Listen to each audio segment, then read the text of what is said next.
That's the best we could come up with. But it's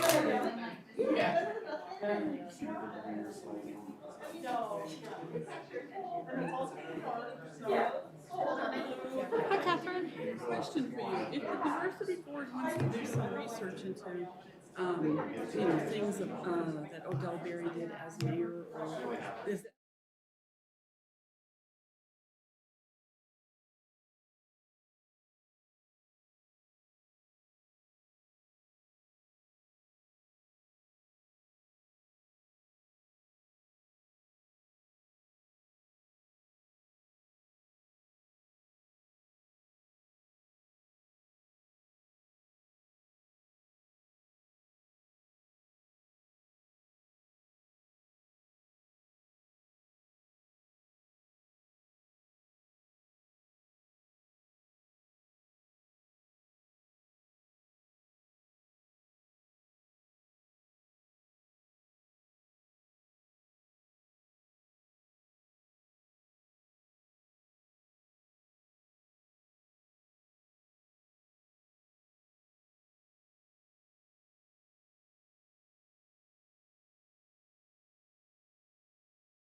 Okay.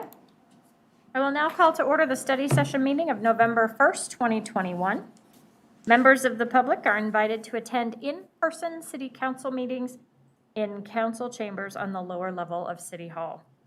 Public access to tonight's meeting is also available on the local government access channel 8 for Comcast subscribers, on the city's YouTube channel online, and by telephone using the call-in numbers posted on the meeting agenda. Joanna, will you call the roll, please? Mayor Leidy, Here. Mayor Pro Tem Wilford, Councilmember Whitkovich. Here. Councilmember Downing, Councilmember Brown will be absent, Councilmember Goff, Here. Councilmember Duran Malika, Here. Councilmember Lukman Hiramasa. Here.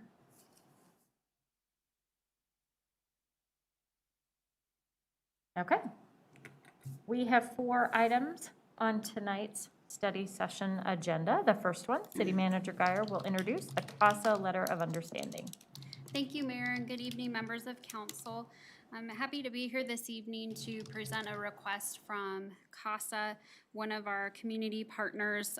We have 2 individuals with us tonight, Lindsay Learman, their CEO, and then Abby Foley, who also works with CASA. They're going to do a presentation. I'll turn it over to Abby here in a minute. They're making a request to really formalize the community partnership we have through a letter of understanding, and that entails a $25,000 annual commitment. Now, they are asking for a 10-year commitment. Knowing the way our budget works, we cannot make that long-term commitment, but we can make an annual commitment, or you all can make an annual commitment, subject to annual appropriation via the budget approval that you do on an annual basis.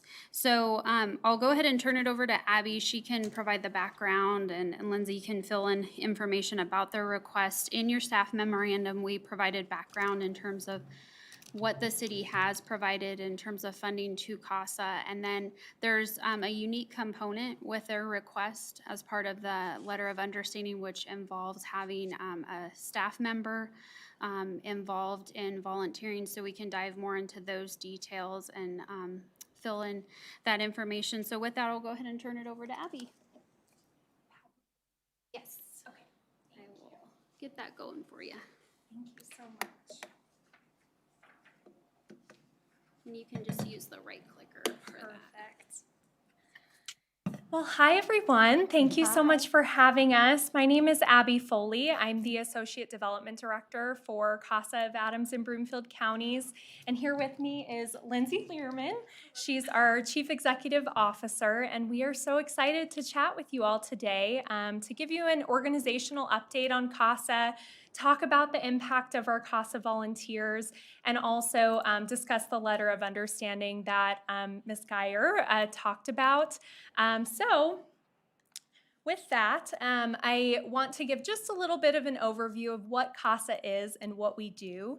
We are a volunteer-based nonprofit organization that recruits, trains, and supervises community volunteers called CASAs to establish stable relationships and advocate in court for children who've experienced abuse and neglect.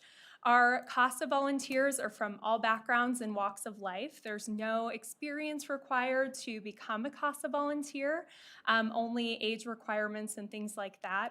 And that's super important because our volunteers are everyday people from the community working on these cases. So this slide here gives you a little overview of what our CASA volunteers do. And as I mentioned, they're really focused on 2 bucket areas. One, establishing stable relationships, and then advocating in court for children who've experienced abuse and neglect. Those relationships come from monthly visits. We ask our CASA volunteers to meet with the kids on their case at least twice a month. And those visits are opportunities to really build a strong relationship between the volunteer and the children they're working with, but also get to know family members and other people in the child's life who are important to them. They're looking to identify what needs are being met for the child and what's not. And those areas that they're looking for are around the slide in blue. These are the areas that our CASA volunteers are focused on, making sure that those needs that might be in those areas are being met, and if they're not, what resources can be brought into the family, to the child to help support. And then all of that information they're gathering is put into court reports before court hearings, and they attend the court hearings, and that's where they're able to speak directly to the judge and advocate on behalf of the child. So now that you have a little bit of background on what our organization does and what our CASA volunteers do, I want to talk just a bit about our organizational impact and then the impact of COVID-19 on our organization over the past year. So we are a national organization. We have close to 1,000 programs all over the country. And here in Colorado, we have 18 programs. So we are one of those serving the 17th Judicial District, which is Adams and Broomfield counties. Each year in Adams and Broomfield counties, we have approximately 1,600 children with an open abuse and neglect case. Last fiscal year, we served 635 children, which brought us to the top of the programs in Colorado. We were the leading serving CASA organization as far as children served.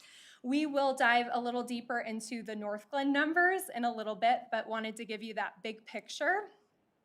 And then a little bit about our collaborative efforts in the community. So diversity, equity, and inclusion are essential to our organization. These are incredibly important values to us. We serve children from all backgrounds and walks of life and want to make sure that we have a team that reflects that so that we can provide the highest quality advocacy for the kids that we work with.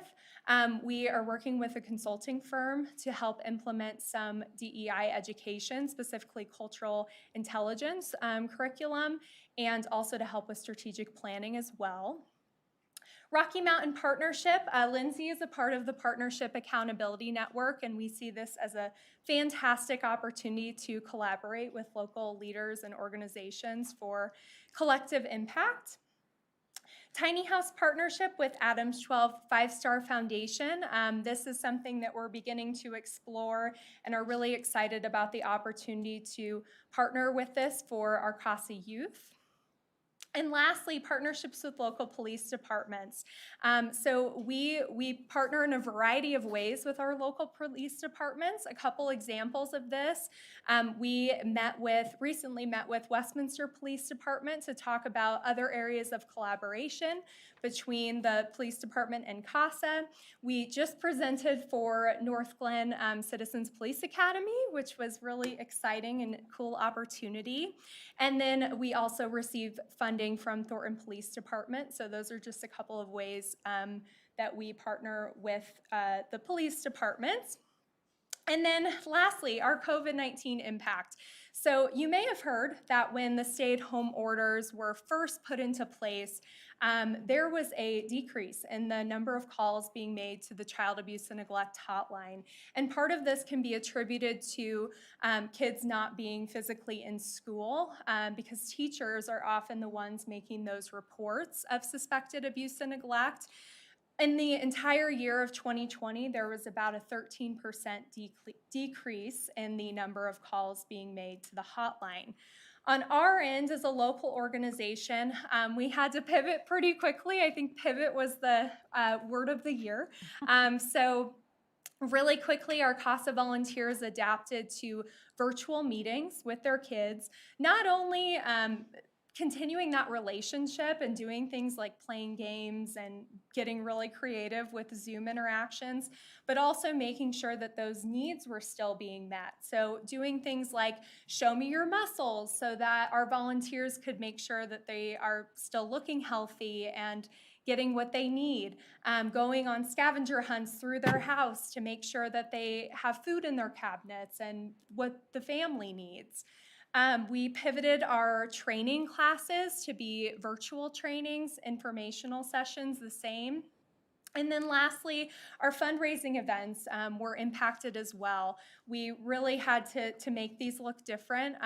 One example is our Light of Hope event that was in March of this year, had to go completely virtual. It's normally a 400-person event in person. And while we're really proud of what we produced, we did take a hit with our funding. We're fortunate to have received some PPP funding that kind of supplemented some of that impact that we saw. And lastly, we're really proud to share that the community really stepped up for us over the past year, and for the kids that we work with. We saw one of the highest numbers of volunteer recruitment that we've ever seen, and that's really, I think, just a testament to our community really banding together and stepping up for our kids. So with that said, I'm going to turn it over to Lindsay to talk about the impact of a CASA volunteer and then the letter of understanding as well. Yeah, that'd be great. Thank you so much. All right. Well, thank you, Abby, and thank you all so much for inviting us to come and share, and thank you, Heather, for holding the meetings with us up until this point. I am a citizen of Northglenn and extremely proud of our city. I see all of the work that's being done through communications, through newspapers, through task force collaboration. So very, very honored to be a part of this, and extremely excited as a community leader to move forward in these types of engagements. So what I would like to talk about is the formalization and just a deeper in detail, but first we'll go through the value of volunteerism. So we have been extremely lucky to have Patty Silverstein with Denver Development Research Partners down in Denver conduct a business case study. So what does that mean? We needed to really put the numbers there, the economic impact of what the CASA organization has on municipalities, on our community, and what that looks like. There's a Jim Casey study that shows that a child who transitions out of the system, ages out of the system, can have a $300,000 impact to the community for all of the services needed to support. And unfortunately, our kids, when they age out, don't receive the resources or services. That's something that's an advocacy point that our volunteers focus on. So while there are 1,600 children, we serve 635. You can see that there's a gap there that we are building to move forward to service that need. And we have the momentum behind us, and we're moving that direction. I'm so excited, as Abby shared earlier, that we are leading the state of Colorado CASA programs in children served, and we intend to continue moving forward that way. We have a 5-year strategic plan, and we are on track, on pace to serve 1,000 kids, over 1,000 kids in that 5-year strategic plan. So very excited about that. The national average cost it takes to provide a CASA volunteer for a CASA youth is $1,200. And so that goes into recruiting, training, and supervising community volunteers, providing that infrastructure for them to ensure that they provide the highest level of advocacy in those focus areas to ensure that these kids' lives, their impact, their stories are changed, their trajectory is changed. I always say that, I see other organizations and they serve thousands and thousands of kids just within our local community. And I'm like, shoot, we're working to change 1,000. But then I think about it and I meet with the team and I meet with board, I'm a CASA volunteer myself on a case. And so I get to see firsthand that we are changing their lives. We are making an impact that says, above and beyond anything that we could do. Of course, we're providing those service items that they're getting, but more importantly, we're providing those lifelong connections, those things that are needed for kids to be successful throughout their lives. For this next one, Abby mentioned we would drill down on the city of Northglenn's numbers. So I wanted to share with you here in your visual in the packet that we are currently serving 24 children in the city of Northglenn in 2020. There were 73 children unserved in the city of Northglenn. So what that is really because of is awareness, resources, funding, that type of thing. So that's why we're here this evening, to close that gap and to work towards making sure that the city of Northglenn has 100% of their kids served. That is our goal for every municipality within Adams and Broomfield counties. We did receive, and this goes to my thank you for the city of Northglenn, we did receive $12,000 in grants in 2020 from Northglenn Vale and the COVID-19 CARES Act. Abby mentioned that we had a hit in some of our funding, so those things were so huge and so important and crucial during those times, which allowed us to have the most volunteers recruited, the ability to adapt to these changes and make that impact. So thank you all for that. We did receive $2,500 in event sponsorships as well, both in 2020 and 2021.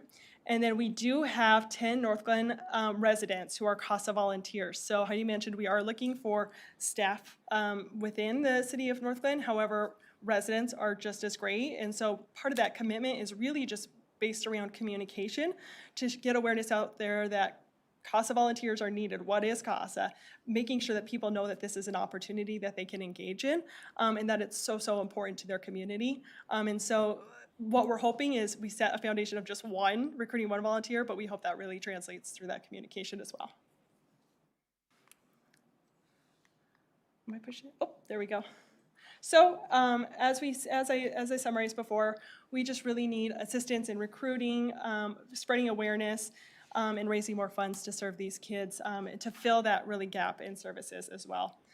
So with more of the municipal formalizing all of these, which we've already formalized with several municipalities, which is so exciting, and to continue down this road, the most direct channel to the residents is through the city. And so we appreciate and acknowledge that avenue, and that's what we're hoping for out of these types of partnerships. So to go through the letter of understanding, and again, this is in your packet and what you have in front of you, showing that economic impact. So this is benefits of City of the Northglenn. So we hope this translates, again, that we will assist, we will provide advocacy, we will provide resources so these kids that come out of the system will have that sustainable future. These are our future workforce. They're our future community members, our future neighbors. And so that's the change that we're making right there.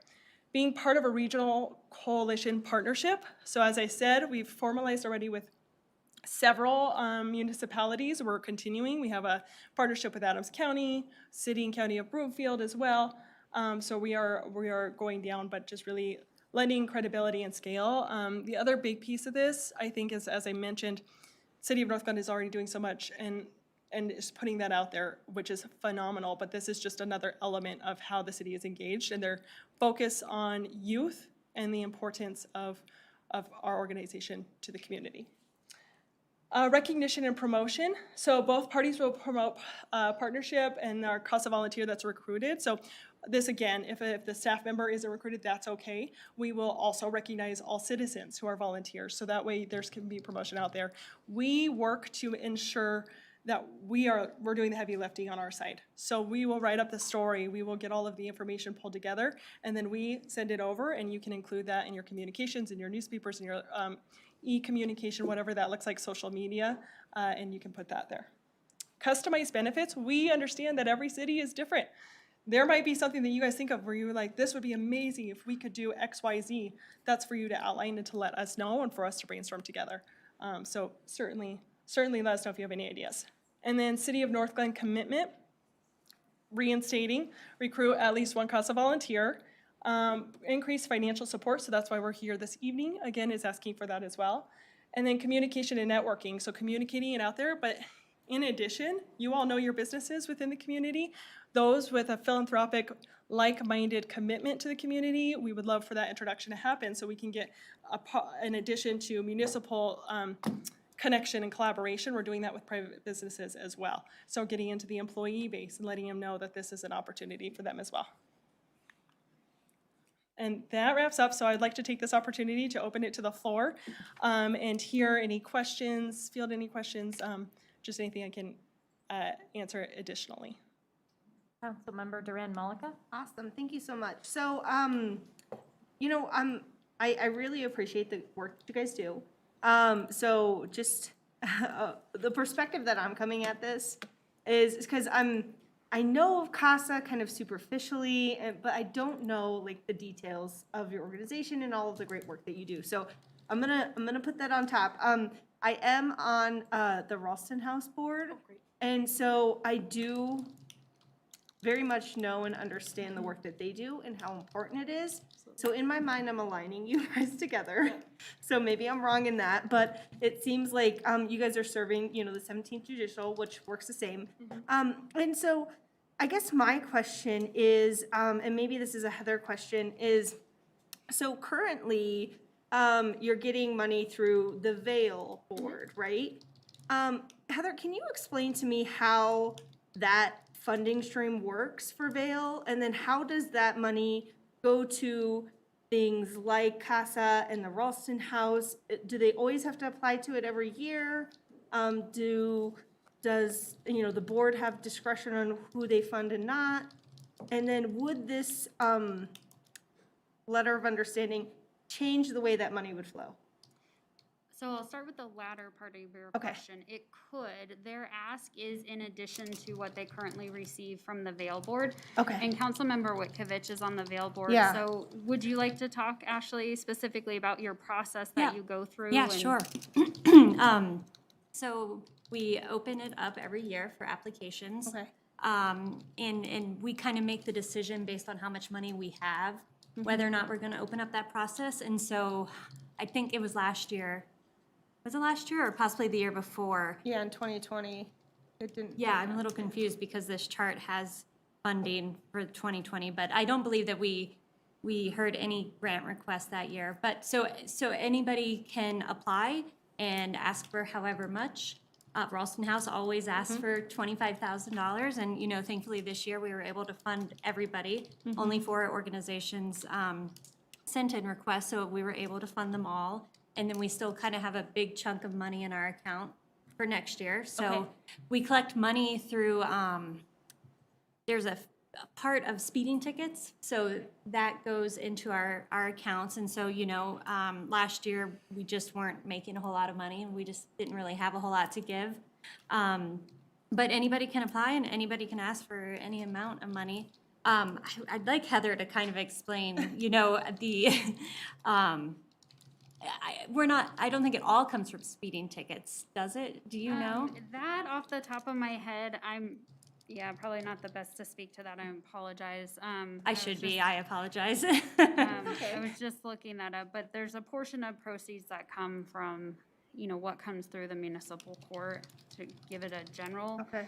overview, and then that's funding that Vail Board has to help fund and assist crime victims or law enforcement agencies in different ways. So Okay. it's a 5-member board, correct? And Yes. I'll double check on the allocation that I have shown for 2020. That's what I had received from court staff. So I'll double check on that. I do recall that you guys had a period of time where you weren't able Yeah. to provide funding based on the revenue coming in Right.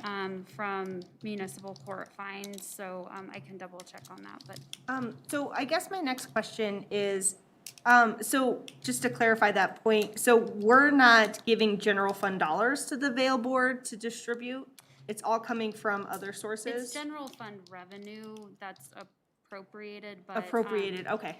But it's all in one bucket in the general fund, but Okay. it's appropriated Okay. to the Vail Board.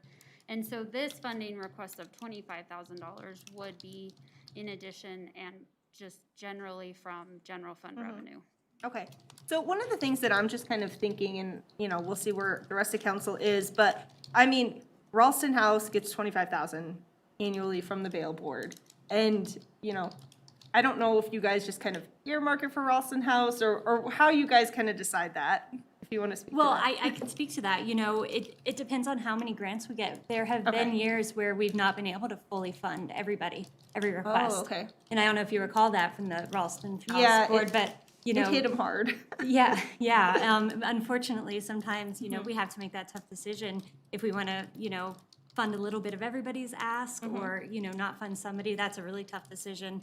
But no, it's not earmarked. Okay, all right, so I think that that's really helpful, because as I'm thinking about this, I really want to support these organizations because of the great work that they do in our community that a lot of us probably don't see on a day-to-day basis, but when I hear the stories, Yeah. it is so heartbreaking how important this work is. And what hurts the most is hearing about the kids that they weren't able to help. And so I don't know how council wants to move forward with supporting these types of organizations equally. If it's going to continue to go through Vail, do we want to pull it from something else? Or how do we kind of shore up that $25,000 commitment annually? I don't know. Those are just kind of the things I'm curious about. Well, and I'm thinking through that same thing because it feels like we're we're double dipping, especially when you add the OAF sponsorship. So I'm trying to figure out how to reconcile that. Yeah. Because I know everybody wants money, I think, but the math of it is a little, and this is a study session, so we're not gonna make any decisions tonight. And I think, I don't know that you can answer some of these questions. I think they're actually more for our city manager, as far as how we're allocating money as a city from different angles. And then we need to have the discussion around, I think we all value the organization, hands down. If my personal auction contributions count, then we've gone up a little bit. Someone should join me for the firefighter dinner. It's a whole thing, but, I mean, we love the organization. It's just trying to figure out financially. Yeah, if I could speak to this a little bit more, just from Yeah. CASA's perspective, because of course you absolutely have to take that conversation, Yeah. you know, internally and see how your discretion happens, but we hear this all the time. We have to be equal. We have to do, you know, split it equally so there's nobody left out. I would say that's a tough perspective when you're leaving out kids. From my perspective, how we're wrapping this around, especially we're having the same conversation with each municipality. So trust me that I've heard this before and I appreciate it. But we monetize the gap in services. So average $1,200, kids unserved, kids we're serving, citizen volunteers. We've attached monetary funds to all of that. The gap in services in Northglenn is $74,300. So 25 is a fraction of that. In addition to that statement, it's just the kids that number of kids we only asked for 25 because we're trying to get citizen volunteers as well, which would help us close that gap. So it's not all funding based. But there's several different approaches that we're trying to use. The comment about grants, it's a volatile process. It's not always there. What we're trying to accomplish with these asks, sustainable funding that will help us reach our goal. And so I think the city has a huge ability to help us move mountains, to help us reach 100% of the kids here. We can absolutely, we've been doing it, trying to do it, you know, grassroots and getting there and pulling in, but the fact of the matter is we fundraise 100% of our budget. Ralston House receives fees for their services as well.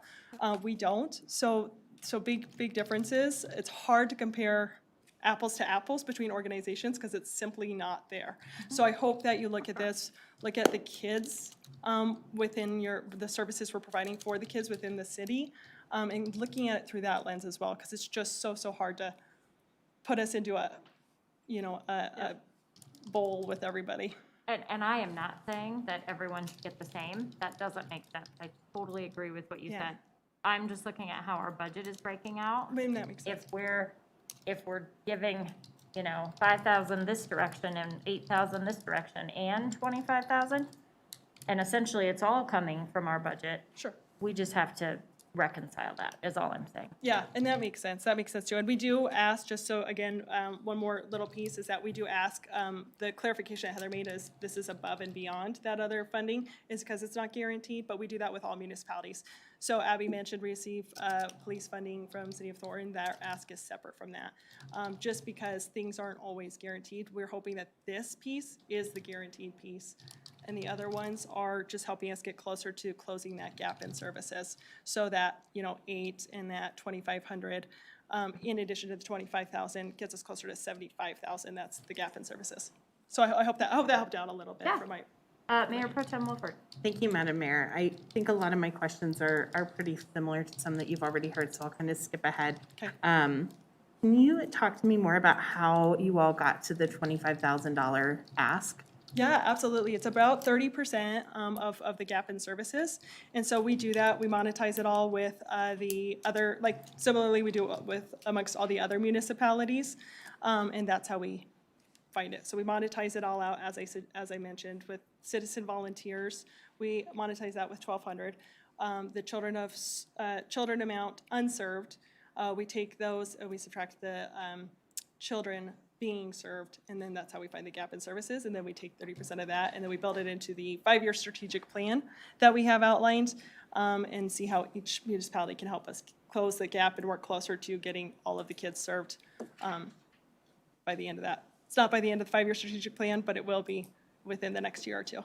Okay, thank you for that. Yeah, of course. And then I may have another question about municipal, or some of our municipal neighbors.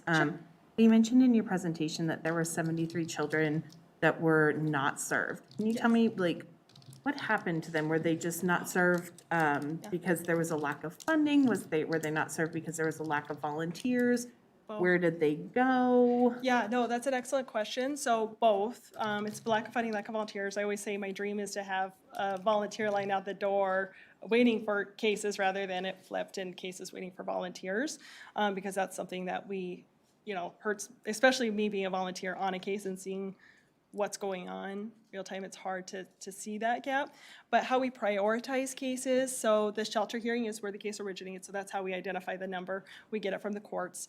And then based off of that, there's different ways that CASA is assigned to the case. So there's the judge who at the shelter hearing identifies the intensity of the case and says we absolutely need CASA on right now.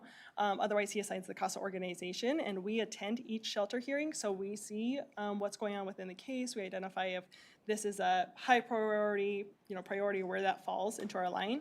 Other ways that we join a case is through professional team referrals. So if a guardian ad litem says, I absolutely need another set of eyes and ears on this case, please assign a CASA official. They'll reach out to our organization. We'll do it that way. Same as a caseworker. We'll do it that way as well.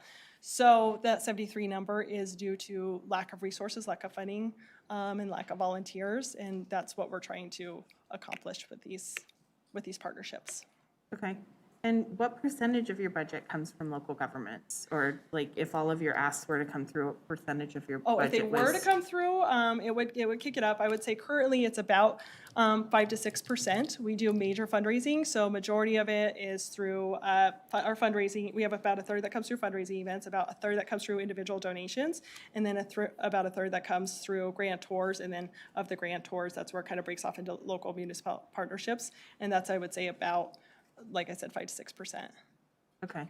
And what are some of our partners doing in terms of like City of Westminster? Yeah, I City would of say they're Thornton? closer to the percentage, around the 20 to 30% support range of their gap in services. So that's how we identify it, it's with gap in services. Okay. All right. I appreciate that. I think, okay. I definitely appreciate that and all of the work that you all do. It sounds like it's pretty phenomenal and life-changing, and I definitely do not dispute that, and I appreciate everything that you do.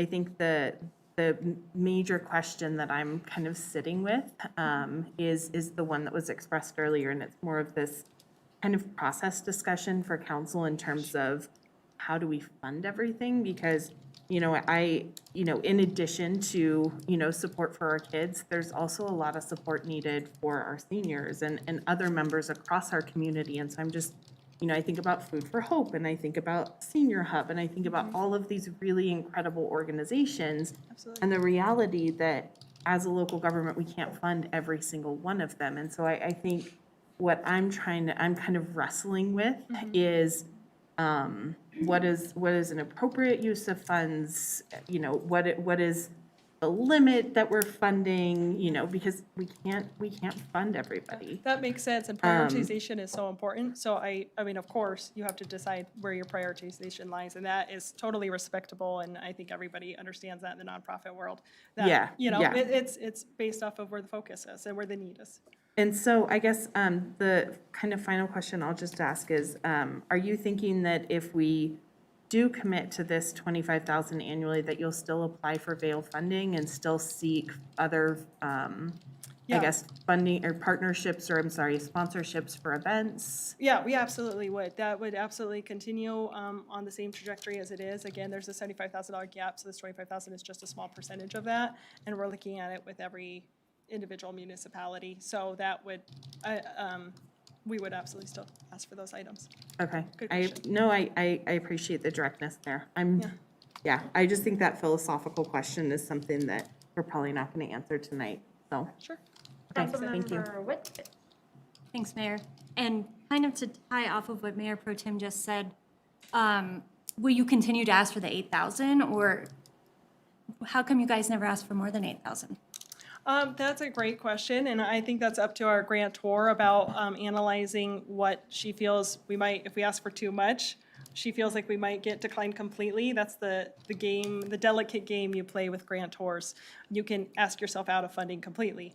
And so it's do we, if we ask for this much, are we going to be funded at a lower level where we, would be also very happy with, or will we be nixed from the pot? And so I think that's where that comes into play. Okay. Just, not knowing. Okay. Well, while I was sitting here, I jogged my memory and remembered we did not fund grants for the year 2021. So we did not interview or accept applications last year, so we funded nobody this year. And then just last month, we did our interviews, and so we awarded the 8,000 for the year 2022. So that's just a slight correction to the chart on page 2 of our packet. But, okay, that's all I had. Thank you. Thank you for clarifying that. Yes. Yeah. Councilmember Lukman-Hiramasa. Thank you, Mayor. First of all, thank you for this. I think all of us, the issue is definitely not that we don't all have a very soft and strong spot in our hearts to help the children. When I see 73 unserved children, and that's directly from the court system in terms of You got it. yeah, that's kind of scary. That's 73 too many. It shouldn't even be one. Agreed. Yeah. So I get that, but there definitely needs to be conversations to fund it, and I won't repeat that because everybody's asked that. I did miss, I think, this percentage, and I'm sorry if you mentioned it. So you mentioned Westminster is funding about 30% of ish Like of 20 their. to 30. That's how we frame all of our asks. So like Town of Bennett, they're obviously much smaller, so they're actually Right. funding 100%, but over 100%. But City and County of Broomfield similarly have formalized. Sorry, I'm going through our formalization ones. So Westminster, yes, and then Thornton is as well as coming up, and so yeah. So the 25,000 would be what percentage of The gap in services. the gap in services? Yeah, it's about 25%. About So, yeah. 25%? Okay, 74, thank you. And then I had a question. I'm wondering if you can explain a little bit more in this letter of understanding in terms of, it says staff commitment and Oh, yeah. paid time off for a city Oh, staff member sure. and all of Yep. that. So that wasn't talked about. And I'm just curious if you can explain a little bit Yeah, more I'm about glad you how brought that's that up. supposed to work. Yeah, so that's flexibility, obviously, within the city and per the discretion. A lot of municipalities, businesses already have volunteer hours set up, and so City of Westminster has has 8 volunteer hours per individual, and so that would allow them to, of course, volunteer anywhere, but within specific to CASA, it would allow them to attend court. They can visit their kids on the case. That's very flexible, so they certainly don't need to take off work for that. The only thing that is standardized would be court, but that's something we put in there because many businesses already have that in place, and so it's something for consideration if that is already in place, or if it's not, then it's something if you were thinking about allocating time for those who committed to the CASA volunteer role, you would allow them to attend court during the day because that's when court is held. Well, I'm not sure about that. I don't know if the manager or the mayor have a little bit more Yes. input in terms of what we have for volunteer Sure, we don't allowances. have a formal policy right now, so it's something that Tamara Dixon, our HR director, has put on her list as she's working her way through our employee policies. She's making notes of things such as this. I think this program in particular of council-provided support would be above and beyond where if an employee is interested, he or she would work with their supervisor to gain support. It's a pretty extensive training program an application program that you go through, and then the training program. And so there would definitely have to be commitment by all parties to have this be a successful partnership and buy-in with an employee participating. Is the feeling that that's something that we can support, or is that other conversations that probably need to happen to figure that out? Generally, yes, but it would require additional conversation, and it really is going to be specific to the position. So, I can't say that right now that there'd be some positions where it wouldn't be possible, but that could be the case. We'd have to see what kind of interest we get from employees. And then, if they're willing to make the commitment, and then see what we can provide above and beyond, say, 8 hours, so that they could fulfill their volunteer commitment. So this is something that I don't believe we've ever tried with any other organization, so it would be very new to us, so we kind of have to work our way through it. Okay, great, yeah, thank you for that information. I just had a couple of other questions too. I was just wondering, a lot of this sounds like maybe social services, social workers would do. So is that also, are you working with Department of Social Services? Is that how some of the referrals come through? I understand that there's a lot of need there in terms of that they're not, able to keep up with a lot of the cases, maybe monitor them as much. Is that something that you all are providing as well? Yeah, that's an excellent question. And so yes, absolutely. Health and Human Services are a huge, huge partner of ours. We get referrals that way from caseworkers who are requesting CASA volunteers.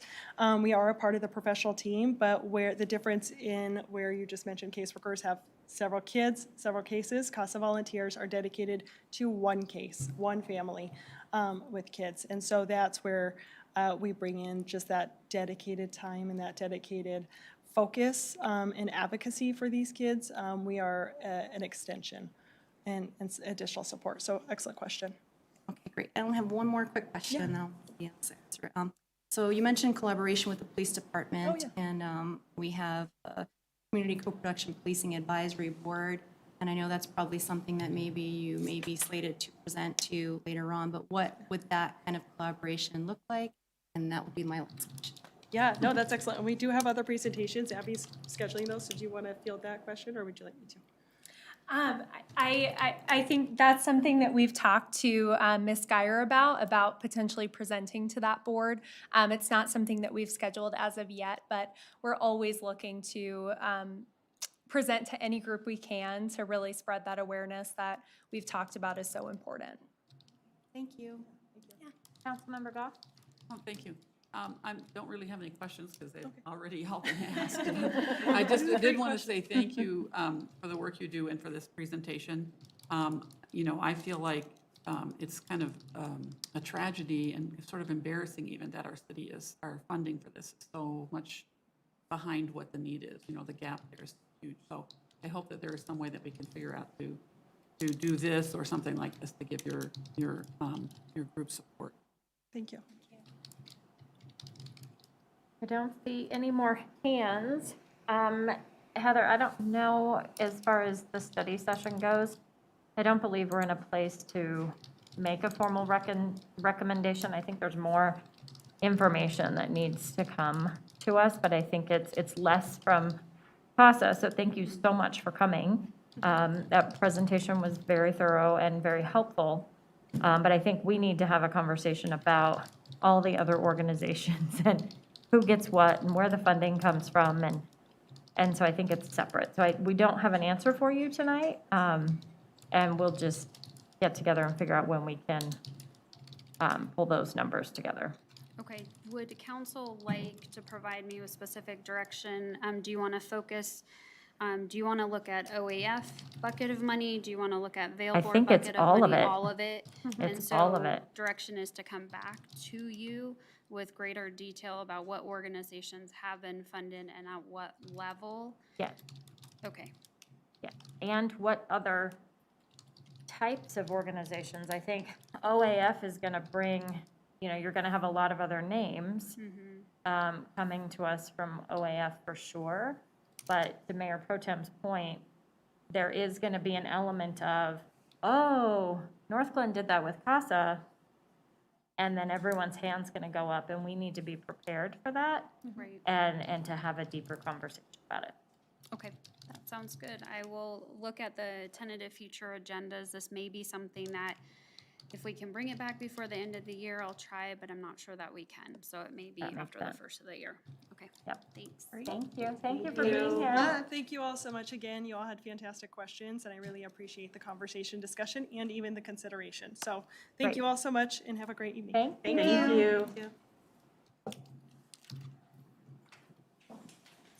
My favorite topic, snow removal. I thought it was fireworks. Fireworks and snow removal, I don't know, they're hand in hand. But Wow, I feel so fortunate to be here tonight to present such an exciting topic. And I'm cold, so I need some tea. Good evening, Welcome, Brooke, how are you? Good, thank you. Good evening, Mayor and Council. You actually get not one, but two, but three directors helping with this presentation tonight. So I'm going to be handing this over to Amanda and Kent when we come up to their specific sections. So I'll kick this off with, the purpose of this is that council actually requested this discussion earlier this year. The primary concerns were accessibility, what are the snow removal requirements, and then also diving into parks operations, neighborhood services enforcement, and then identify challenges. So with a quick overview, I'm gonna go through neighborhood services, the requirements enforcement, and then parks, public works, and then we'll talk about identified challenges. At the very end of this, we'll then open it up for discussion. Feel free to jump in at any time to ask any questions, but then we'll open this up for discussions. And really, it's sort of like, where are we at? What is it that you guys would like us to focus on more, et cetera, et cetera. So in the staff report, we outlined several options that we can also touch on when we get to that point. Okay, so I will not read all of this, but I will just highlight that essentially what we have in place today is anything after a snow event ceases, it's 48 hours, and then we go out and we do enforcement.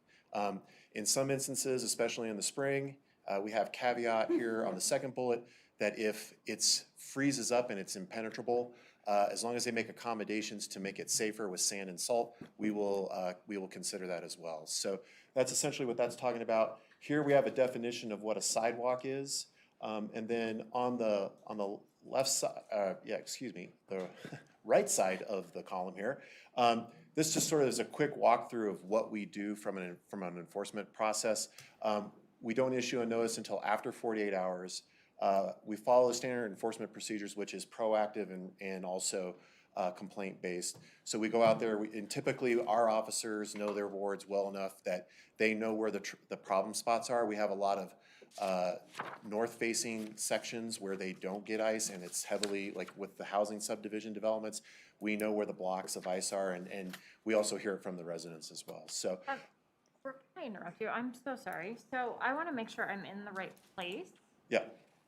I seem to have Yeah, mine doesn't. Yeah, match. mine the presentation from February 3rd of 2020. So you want to be on page 25. That's actually an attachment Oh, to the staff memo. That's the previous presentation, which is more detailed than what we're giving tonight, but was by way of background. okay. I wanted to go back to Sure. the definition of a sidewalk. Yeah, I'm on page 30 of 43 of the PDF right now. Or I'm sorry, I'm 29. not quite there yet, but that's my next slide, I believe. Okay, can I just ask a clarifying question before you move on? I just want to make sure I'm understanding the definition of a sidewalk. Yep. Does that also include sidewalks not near property lines? Yes. Okay, By that, what you mean is that if it's detached from a commercial property and it runs along the street and not necessarily, like there's a landscape buffer between them, and Yeah. yes, it okay. does. I was assuming, but I think I misread that definition. I'm so sorry. Carry on. Okay. So with enforcement objectives, the compliance timeline is 24 hours after we issue a notice. The one thing that we do administratively is that for larger snow events, we typically allow for more time, especially if it's over 8 to 10 inches. And typically what that comes down to is that if it's a spring storm, a lot of times it takes some folks a little bit longer to move the snow, especially if it's heavy and wet. And so what we have found is if you allow for a little bit more time, it almost always solves its own problem in that we're not creating more work for ourselves and we're not upsetting residents because they're like, why are you breaking our backs? It's just like a 16-inch snowstorm and you're out here immediately after, the 48 hours. So we try to provide that combination. We find that it seems to work. But once again, that's just an administrative practice that we do. So, and that's one of the recommendations that we have if you would like us to modify that administrative practice. With the exception? So with the exception, if we get a complaint, doesn't matter how much snow falls, if we get a complaint, we go out and enforce. So. On this next one here, so this is a tally of all of the cases that we've had over the last 5 years. And so I was going to insert another table about how many abatements we do, how many citations we issue, and how many summonses we issue. So over the last 5 years, we've done 5 abatements over the last 5 years, 4 in 16 and 1 in 19. It accounts for approximately 0.02% of all of the cases for snow removal, or excuse me, 0.01% for all the cases for snow removal. And of the cases here that we've had over the last 5 years, the 347, that accounts for about 0.02% of all the code cases we have for the collective 5 years. It's about 11,800 or so cases that we've done. So just wanted to mention those little stats there for you, and I'm gonna now hand it over to Amanda for parks. Oops, wow, that just jumped 3 slides. And I'm done now, since. That was wild. I literally, look at that. Okay, I hit it once. Soft hands, bro. Thank you, Brooke. Yep. Good evening, Mayor and Council. Just a quick overview of the park's responsibilities when it comes to snow removal. So we have approximately 37.5 miles of trail throughout the city, whether that be at city facilities, formal designated trails that connect our park system, as well as some of our sidewalks along arterials that we utilize to connect that trail system. We take the approach of utilizing snow teams for all of our snow that occurs outside of typical business hours. So weekends, early in the morning or later in the evening. Our crew is divided into 3 snow teams. So each of those snow teams generally have about 5 people on them with a single crew leader that allows them to rotate through either if there's multiple storms back to back or a particularly heavy storm, so that we're constantly refreshing that team. The equipment that our park staff uses is different than what you would see Public Works use. We're using much smaller equipment. Generally, that's either a truck-mounted plow for our wider trails, a gator or utility vehicle with a smaller plow on it for some of our narrower trails, and then either a push-behind blower or hand shoveling for some of our more confined areas. And a lot of times those confined areas will exist like in the middle of a trail where there's an obstacle in the way as they go around a corner, or there's a utility box. And so they'll need to stop and clear those areas by hand before they move on to the next section to be able to move that bigger equipment through. Parks operations, the service area kind of expands as the snow accumulates. Generally in those later evening hours or on the weekends, facilities like the recreation center or even EB Rains are still active and being used. So when there's that less than 1 inch of snow, that's where they start, because that's usually where people are during those snow events. So they're starting with our city facilities and EB Rains, and then as snow continues to accumulate, they're adding some of our arterials. We did notice Fox Run Parkway should have been on this list, and it is not.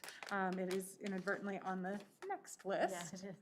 So that one slipped onto the wrong page. And then as accumulation continues, moving into those trails that are throughout our park system. Generally, our priorities are to be able to provide safe access to the public, whether they're coming to our facilities or they're using those trails to access school or public transportation as a commuter route. And then our lowest priority on the list would be internal loops within our parks that are used primarily for recreational purposes. This is a snow removal map. It is tiny. We also noticed today that Huron should be a yellow line there to make it align with that previous map. So we'll get that updated for you or for our staff as well, but it is treated as a priority route. And with that, I will pass it over to Kent, who will talk a little bit about how Public Works approaches removal. Good evening, Mayor and Council. So as you earlier referred to the February 3rd memo, this is going to be a repeat kind of what we've already done, just establishing a totality of the city of what we do for things. So since October of 2019, we haven't changed our operations. So I'll quickly go through these slides. We have 241 lane miles. We changed the rule from 4 inches or less. We plow residential streets. We make one pass down those residential streets with our neighborhood vehicles. We're out monitoring the storm as soon as we can. We have, and those are just showing the numbers of how long it takes to get through the areas. These are our categories we mentioned. As soon as the snow starts flying, we're out on the primaries and the secondaries. And then again, when we get that 4 inches or less, we're hitting those residential areas once we've cleared the category 1 areas. And there's your category 3 with residential storm. This is our map, and so this is the map we've posted now for the last couple of years on the website that's available. Again, unchanged. We do update the area when we, during the snow season, we may receive additional calls of those special areas of interest that ice up or something, and if they're not already on our map, then we're continuing to update our map.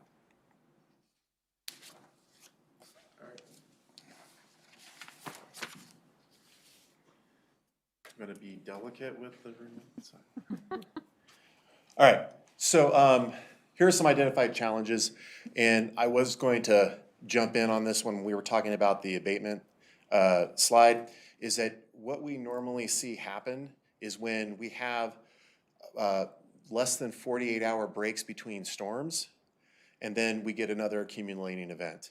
And then we had, I believe in 16, we had about a week and a half, 2 weeks where it literally was like almost on the 48-hour, or it was like on the 52-hour, 60-hour time frame where we had another event come in and people just didn't keep up, and that's probably why you see the spike in the same in 19. 19 was not as bad, but generally speaking, I think the other thing when you look back on that table is you can tell our dry years because we just don't have as many complaints. So that's that in combination with the large spring storms. I can tell you last year, this last winter season that we had into the spring, we actually had one situation where we were doing snowstormers, and we had 2 female crews, and in the morning, one female crew was moving all the snow. In the afternoon, the second, we can't move this. Like, the snowblower won't even move through the snow because it had set up that quick. And it was like, wow, this is unbelievable. So those are all factors that we run into in terms of issues and challenges, especially for residential, single family. For the commercial sites, as a general rule, we don't see that as often. The times that we do get complaints for multifamily and or commercial is usually after the big storm events. We have not really had a long history or a repeat offender per se of properties that just don't get it. That's not been a reoccurring theme for us. With parks, I'll run through these unless you feel, okay, right. Narrow trails or trails and obstacles that can't be plowed and require hand shoveling. I will tell you that when Kent and I used to work in a smaller mountain town, the crew, if they pushed snow up on the sidewalk, they had to get out and shovel off the sidewalk. So those are challenges, especially when you've got competing operations going where they can push windrows and things like that. Those all can become challenges as well. And we also try to be very mindful with public works and parks that when they're out plowing, that we're not making more work for our commercial and our non-residential folks, as well as in the residential areas. They're very specific on how they move the blades, especially when they know if it's north or south facing, to make sure that we're not pushing all the snow to the north side of the road where it can set up and freeze and take forever to melt. So neighborhood services is that one of the other challenges that we've had, and primarily, if I'm not mistaken, the majority of the ones in 16 were because people were actually on vacation and they couldn't get out and shovel their snow. So with that, we came up with some recommendations. We can change compliance from 48 to 24 hours. Staff actively enforce large snow events instead of giving them a little bit of flexibility. And by flexibility, it's not days. It's like usually depending on how heavy the snow is, do we wait 1 day before we go back out as opposed to the 48? Or if we know there's another storm coming, does it make sense to go out and tell people to go shovel something if we know it's gonna snow and accumulate again within a reasonable time frame? So we've tried to create that flexibility. We can definitely dial that back. Proactively enforce commercial properties. By and large, our officers go out and do their normal routes during the snow season and look for things. But the one option that we don't necessarily do is like, we don't necessarily go into internal multifamily properties and like review every single piece of sidewalk. If we observe that there's operations going on and it's seemingly like they're taking care of the property, we don't necessarily go into the property, primarily because it just hasn't been a big issue for us. And then lastly, this is something we already do, and we do it pretty aggressively, but just to mention education campaign and continue to do what we're doing. I think we're actually, are we doing something in the connection this month? Yes. So we're already doing this. It's just a question of, do you want to step it up more? So with that, we'll turn it over and open it up to questions and discussion for council. I have so many, but you can go I'll first. get started. So, thank you for that presentation. I know we've talked a lot about snow in the past, so, you know, those extra slides help. But, so my main reason for, being concerned about this issue is I remember that there was a bad snowfall that came. It wasn't a gigantic, it was just, so like, no one was digging out of 16-foot drifts. But I was driving out of my neighborhood, up Melody Drive, probably going to the highway or wherever, and there was an individual who was using a wheelchair who the sidewalk on the west side of Melody, across the way from the marketplace, wasn't plowed. He was literally in the middle of the road. And it just was such of an unsafe situation, not only for all the drivers, but for him. And so I think my idea around this was, how do we really make sure that in these snowstorms that people who need to get to grocery stores, get to RTD bus stops, like any of these, so like not necessarily in the residential section, but out onto the main roads where traffic gets faster, where it gets more unsafe, like how do we get to the point to where we could proactively, I don't know, prioritize some of those areas? So for example, the businesses on Melody Drive, you know, I don't know, I guess they need to be more aggressive with their snow removal, because obviously this individual didn't have any place to go. And so I don't really want to be yelling at, you know, the neighbor down the street for not doing your sidewalk, because, I mean, I understand that, yeah, some people are out. I just feel like there's a level of priorities here. And yes, everyone should remove their snow. I'm not advocating that. Please remove your snow. But still, I think it's, you know, what's the safety risk is what I want to try and place in here. So if I'm an individual who relies on sidewalks to get to do my business every single day, where is my greatest risk for safety? And that would be, you know, more on those public roads. So like Kennedy Drive, Melody Drive, you know, how do we, is there a way that we could prioritize some of those areas? Maybe identify like these, I don't know, higher risk areas and roads, and really kind of communicate out to those residents and or businesses, and like, you're on a really important route, and if you don't remove your snow, people who need to use your sidewalk are literally going to be in the street with, you know, big trucks going right past them. So, I mean, I think that that's what I really wanted to try and think through with this process. At least that's where I'm at, so everyone's aware. So I don't really have a question, just more of like is there a way to implement safety prioritization when it comes to enforcing or communicating about snow removal in our community? Okay. Councilmember Lukman-Hiramasa. Thank you, Mayor. So I was not here for that last session, so I'm sorry if I'm repeating something. But just looking at the recommendations, and I was trying to find it, I know I read somewhere that I think there was a shortage of like 22 volunteers. I don't know if I'm making that up. Snowstormers, yes. Yeah, from snowstormers. And so when I look at that and look at, current challenges, I don't know if changing the compliance timeframe from 48 to 24 hours and taking a little bit more of that punitive approach, I get that it's to increase the level of service. But if we're having challenges meeting the needs of the community, I mean, that last snowstorm last year was intense and crazy, and we were out helping people, and I'm not part of snowstormers, but it was just because people just couldn't move the snow fast enough to get their cars out. And so I guess I'm trying to understand where that balance is, and I know that is a balance for you all and for what our city wants and needs. So I'm just not sure, maybe if you can help me understand, because for me, changing the compliance timeframe when you're talking about people being on vacation or needing more help doesn't quite make sense to take that approach.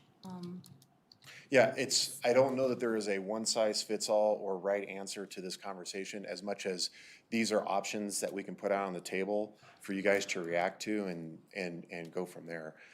I will tell you that Jenny Murphy, who runs the Snowstormers program, I mean, she is out there all the time, and I'm not, if I'm not mistaken, we've grown substantially the number of houses we served. I think when I started here, it was like 27 or 28 homes that we used to service, and we used to have a longer wait list. So I think we have a lot of people who actively participate in the program itself than we've had in the past. And that's just a testament to Jenny and communications and what a great job they do in that respect. So yeah, I don't, like I said, I think these options that we've listed out are really just trying to gauge where your interest is and how to approach this.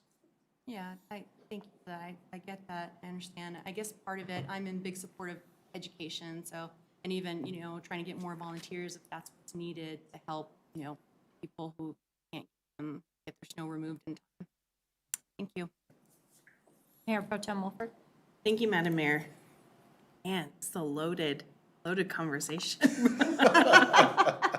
I mean, really, because there is like no one-size-fits-all approach. You do one thing and then folks are upset, you do another, other folks are upset. And so there really, unfortunately, is just no like perfect way to do this.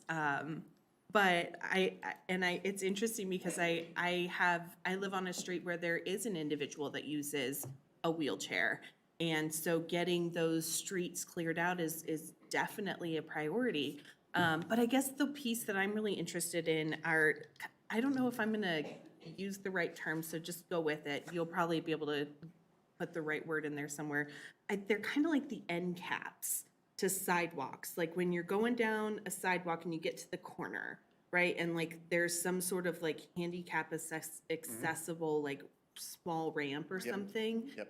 I've gotten a number of calls about that section in the last probably year or so around there being issues with constant like freezing and thawing and then like snow removal, pushing additional snow into that area after it's been cleared, and then the freezing and thawing again, and they're just constantly being this fear, one from residents that they're doing the best they can to keep up with that and they don't want to be ticketed, but also this question of like, is this my responsibility and it continues to be a problem, what can we do? And so I guess that's one thing I just want to raise up is like, is there something that we can do on those corners? You don't have to have the answer tonight, but it's just something I want to flag that's been brought to my attention regularly. Because I do think it's an accessibility issue for folks who are trying to get from one side of the street to another. And then the thing, I feel like I bring this up every year, so if you need to laugh, that's okay. But some folks are really passionate about the fact that we plow straight down the center of the road and what that means for them trying to dig out. Right? And especially you think about the crazy snowstorm that we had last year, and I mean, 48 hours, we were just barely starting to see our sidewalk, and then you plow and we're like, oh, well, we're never getting out again. So, I mean, I think that example is hopefully rare, right? Like we don't normally get that much snow, but I mean, it just does bring up the question for me around, are there alternatives to the straight down the middle of the road? If there's not, and that's what we're stuck with, then that's what we're stuck with. But those were two things I wanted to flag. And then the third thing that I regularly hear about when we get snow is around the school zones, particularly around the high school, and then I hear a lot around Hillcrest, right? And so like residents will go, it's similar to the issue that's happening on the corner, where residents will remove the snow in front of their house, snowplow will go straight down, right, and push all that snow up close to their curb. It'll melt, it'll freeze again, it gets icy, and it becomes, this question of like, am I gonna be liable if I'm not out there constantly throwing out salt, right, and somebody slips and falls in front of my house? So, anyway, those are my thoughts. So I think on the first one, it's the battle of who gets there first. Yeah. And then, of course, it's like when you're on an arterial and you're in a big 6x plow truck, you're not going to be slowing down to take note of where that snow is going on the corner. And I think historically, one of our systemic challenges we have, and Kent can beat me up if I'm wrong on this, but we don't have a lot of storm drainage. Where when you get to those low spots, which are typically at the corners, there's not a whole lot of place for that flow to go. And so it usually is surface drain. And then, of course, freeze thaw complicates all that. It is a tough question. I can tell you that on the second one, I live on the west side where we happen to get a little bit more snow occasionally. And the entire neighborhood had to contact the city because the plow drivers couldn't figure out what was north and what was south. And I happen to live on... I have a north-facing house with a giant hill behind me, and they would push all the snow over to our side. I would literally like bust out a whole path more than my driveway wide just so that I could ensure I could get out. But now they go straight, so it's equal opportunity for people's challenges. It's very, if Kent wants to jump up, I think it's a challenge when you have different plow drivers working different shifts, knowing the logistics of the streets and where best to move the snow, especially when you get over 4 inches, it becomes problematic, so. Just to address the straight down the middle, we don't do straight down the middle. So we bought V plows for that very purpose. So we go with the V and we distribute the snow equally on both sides of the street. So, that's about the best we can do. We do go back and try to clear out, like I mentioned, those problem areas that we know that ice up and build up, but you're exactly right, the ADA ramp is lower for a reason. And, when the snow does melt and go down the gutter, then we get that freeze thaw cycle, and, that's tough to prevent. I think, Ken, if you don't mind, can I just help? Okay, thank you. I think maybe you or your staff were really helpful this last winter and had gone out and troubleshooting some of those spots. Is that something that you all think that you're gonna keep doing? I don't, obviously, I'm sorry, secret's out now, so, but is that something you think you'll keep doing? Yeah, we go out, with the new supervisor, Dino took over the team, and we've, kind of rebuilt that entire program. We started in the 2019, but, Dino's kind of leading that charge with the blue team and the red team. But the customer service experience or expectation is higher. Our level of service is higher, and so when we receive those calls, usually we don't question it. We just, he just loads up a truck and we send it out and we try to hit that area. And it may be a day or it may be two days after the storm, but, we do try to, have that conversation with the resident and let them know that we'll be there as soon as we can. Okay, awesome. Thank you, Kent.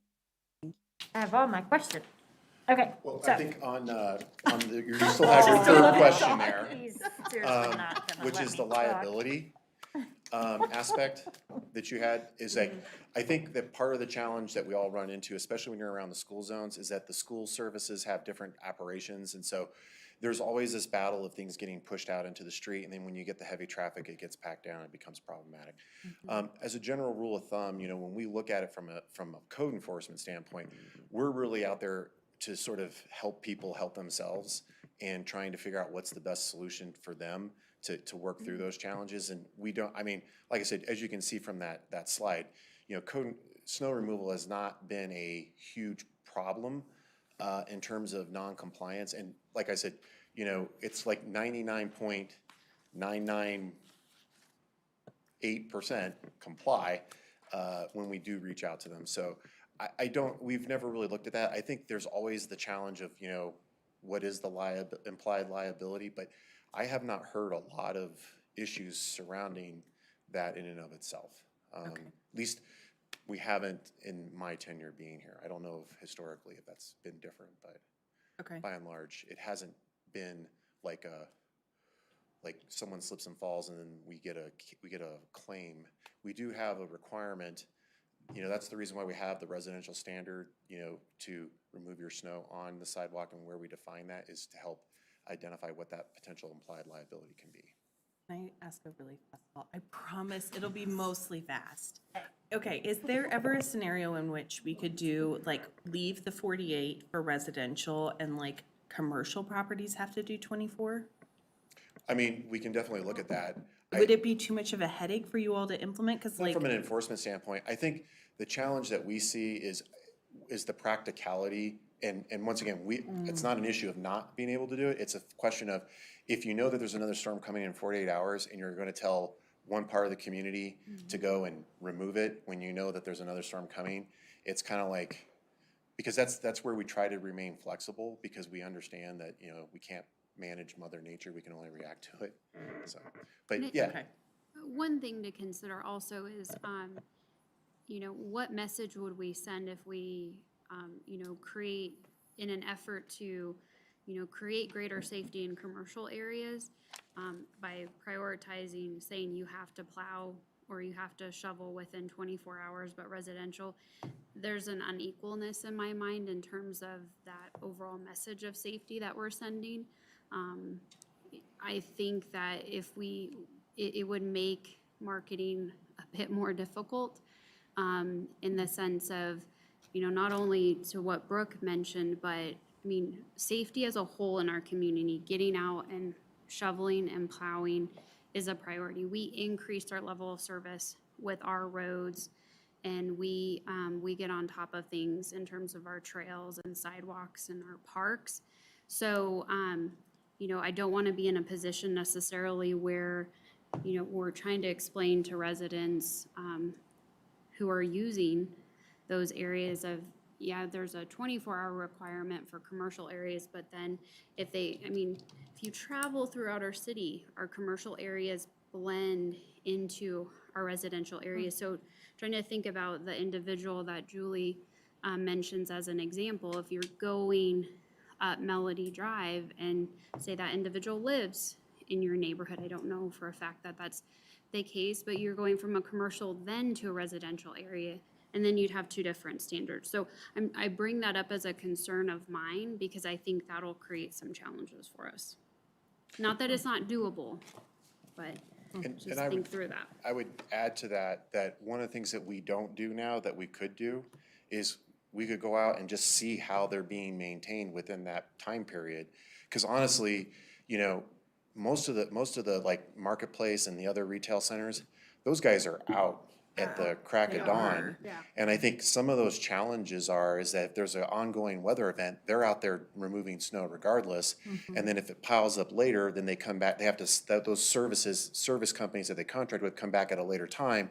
And that's when it could appear like, oh, they haven't done anything, or they didn't do enough, or something else has changed. So, but I mean, we could actually go out and just observe. But I think that by and large, just anecdotally, I don't think that we have any commercial properties, multifamily or non-residential, that aren't out there hitting it. It's a question of, does weather take over and create more challenges? Yeah, no, all But good I think we points. could at least look at that and just have staff go out there and see how it's happening and how it's taking place. Yeah, that would be good information to have. I'm done. Thank All you. right, Councilmember Wickovic. Oh, thank you. Let me go before you. Yes. Piling over here, it's fine. I don't have any questions. I just wanted to make sure that I chimed in about the compliance time frame, because I do kind of agree with Councilmember Lukman Hiramasa. I like the 48 hours. I think it's good for our residents. You know, lots of people work, and it's tough to get it done in 24 hours. So I would definitely be a proponent of keeping the 48 hours. And then I agree with what you just said about going out and taking a look at the commercial properties. And I like the flexibility after big snow events. So I just want to make sure that was on the record. Thank you. Thank you. No, I have a few questions. Some of them relate to previous ones. One of the things I really liked about the presentation was the purpose slide, because that helped kind of ground us in why we're here again. Because we did request the discussion, and it was about accessibility. So I'm just wondering if we have a solid answer on that. So I was looking at slide, page 34. Because it does address that it's a high priority, but it doesn't give us more information about that. So I understand that, you know, trails, accessing public transportation and schools have a higher priority than those internal park loops.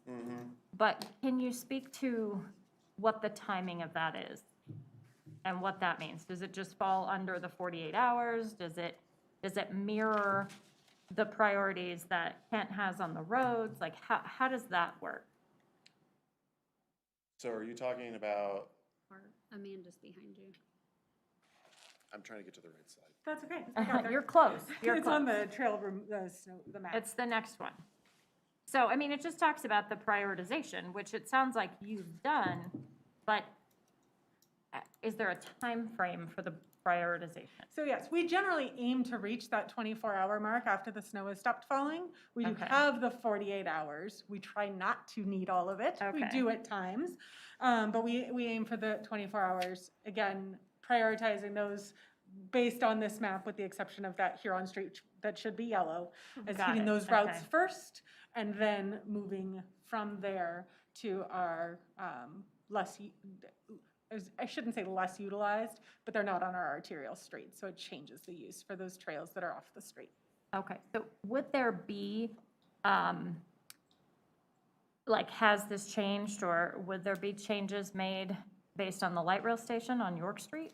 So just like Kent mentioned earlier, we're constantly reassessing and updating and changing within the, and it's really dependent from one storm to the next as well. We Right. can get a little bit of snow, and we really need to make sure we're hitting the facilities hard, because we've got the rec center active, but it's a Sunday, so there's nobody at City Hall, and there's an event that's gonna happen later that afternoon at the park, right?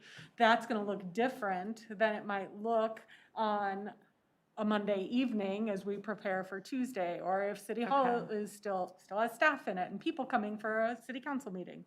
Got So they really try to adapt based on the individual storm, what's happening in those areas, how much more snow we anticipate getting, whether people are gonna be out and using those trails or currently are and will need to get home, et cetera.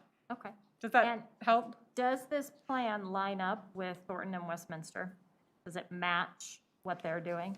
I have not done any outreach to Thornton or Westminster recently to ask their prioritization.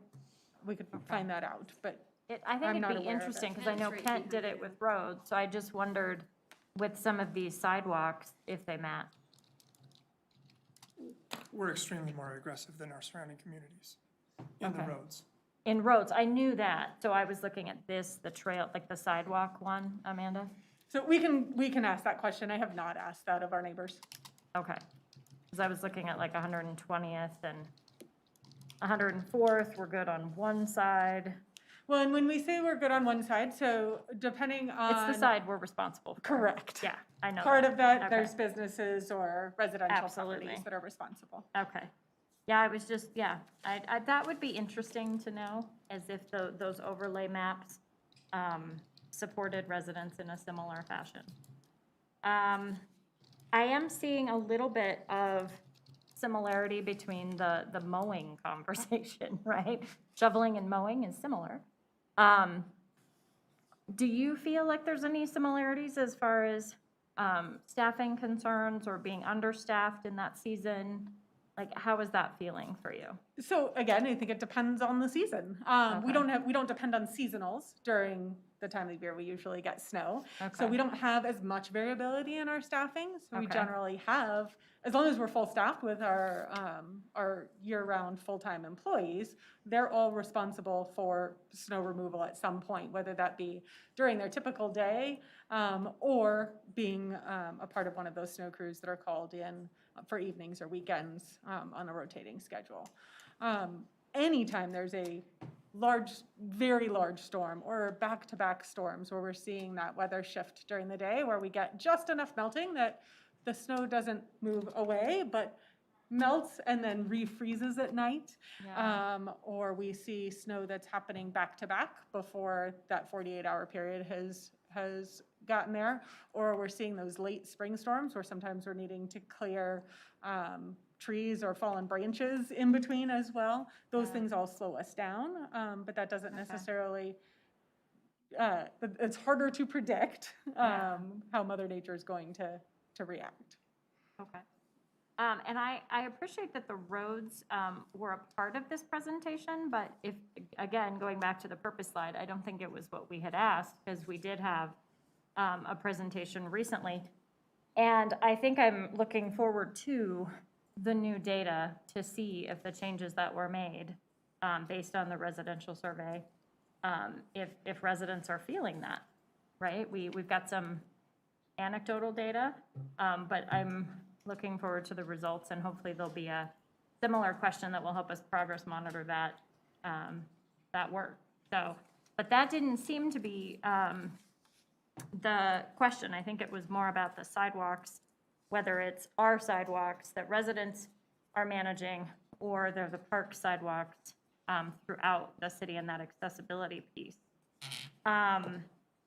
The other question I had, so I'm also not for shortening the 48 hours. I rarely throw this out, but single parents cannot manage that. That is so hard. 24 hours is not long enough.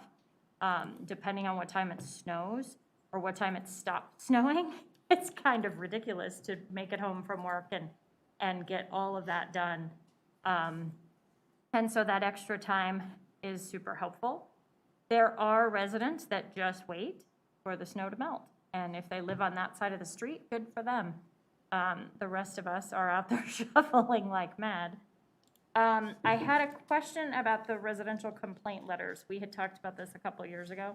Did those get softened at all, or are they still, like the enforcement letters, are they still scary? Yeah, so they're essentially the same as they were before. And I think, you know, the part of the challenge that we have is striking the balance between when a resident complains about a sidewalk not getting shoveled. Right. Our option is that we do after 24 hours, we do an emergency abatement, and that's how we typically address it. You know, we've really not had any major issues or concerns about the tone of the letter. Because, I mean, I think most people realize that when you get the notice, it's like, oh yeah, I need to go out and shovel my sidewalk. So the one that we had talked about was the one I got, which was kind of ridiculous because I had shoveled. So that was the question about the exception. So if a complaint comes in, but someone comes out, like the snow on my sidewalk was where I had driven on it. Right. Everything else was gone. But what happened is any neighbor that had snow got the letter. One was out of town. Right. One is plowing snow 24 hours as a private job. And they came and said, what the heck is this? Because it reads pretty strict as opposed to an educational letter. So we're issuing a notice of violation. It's not an educational letter. It's basically saying you've got 24 hours to remove the snow. Right. And if you don't, we'll remove it for you. It's typically, I mean, we can make it sound better, but it's still going to be the same message, which is if you don't remove it within 24 hours, we're going to come out and shovel it. But that's not what it says, though. That sounds nicer than what it says. Well, okay. So I was just wondering about that. It's very legalese in the terminology, and so that's why residents were like, hey, like, what is happening? So I just didn't know. I mean, if nobody else cares, I guess that's fine, but there's at least 3 people in Fox Run that do.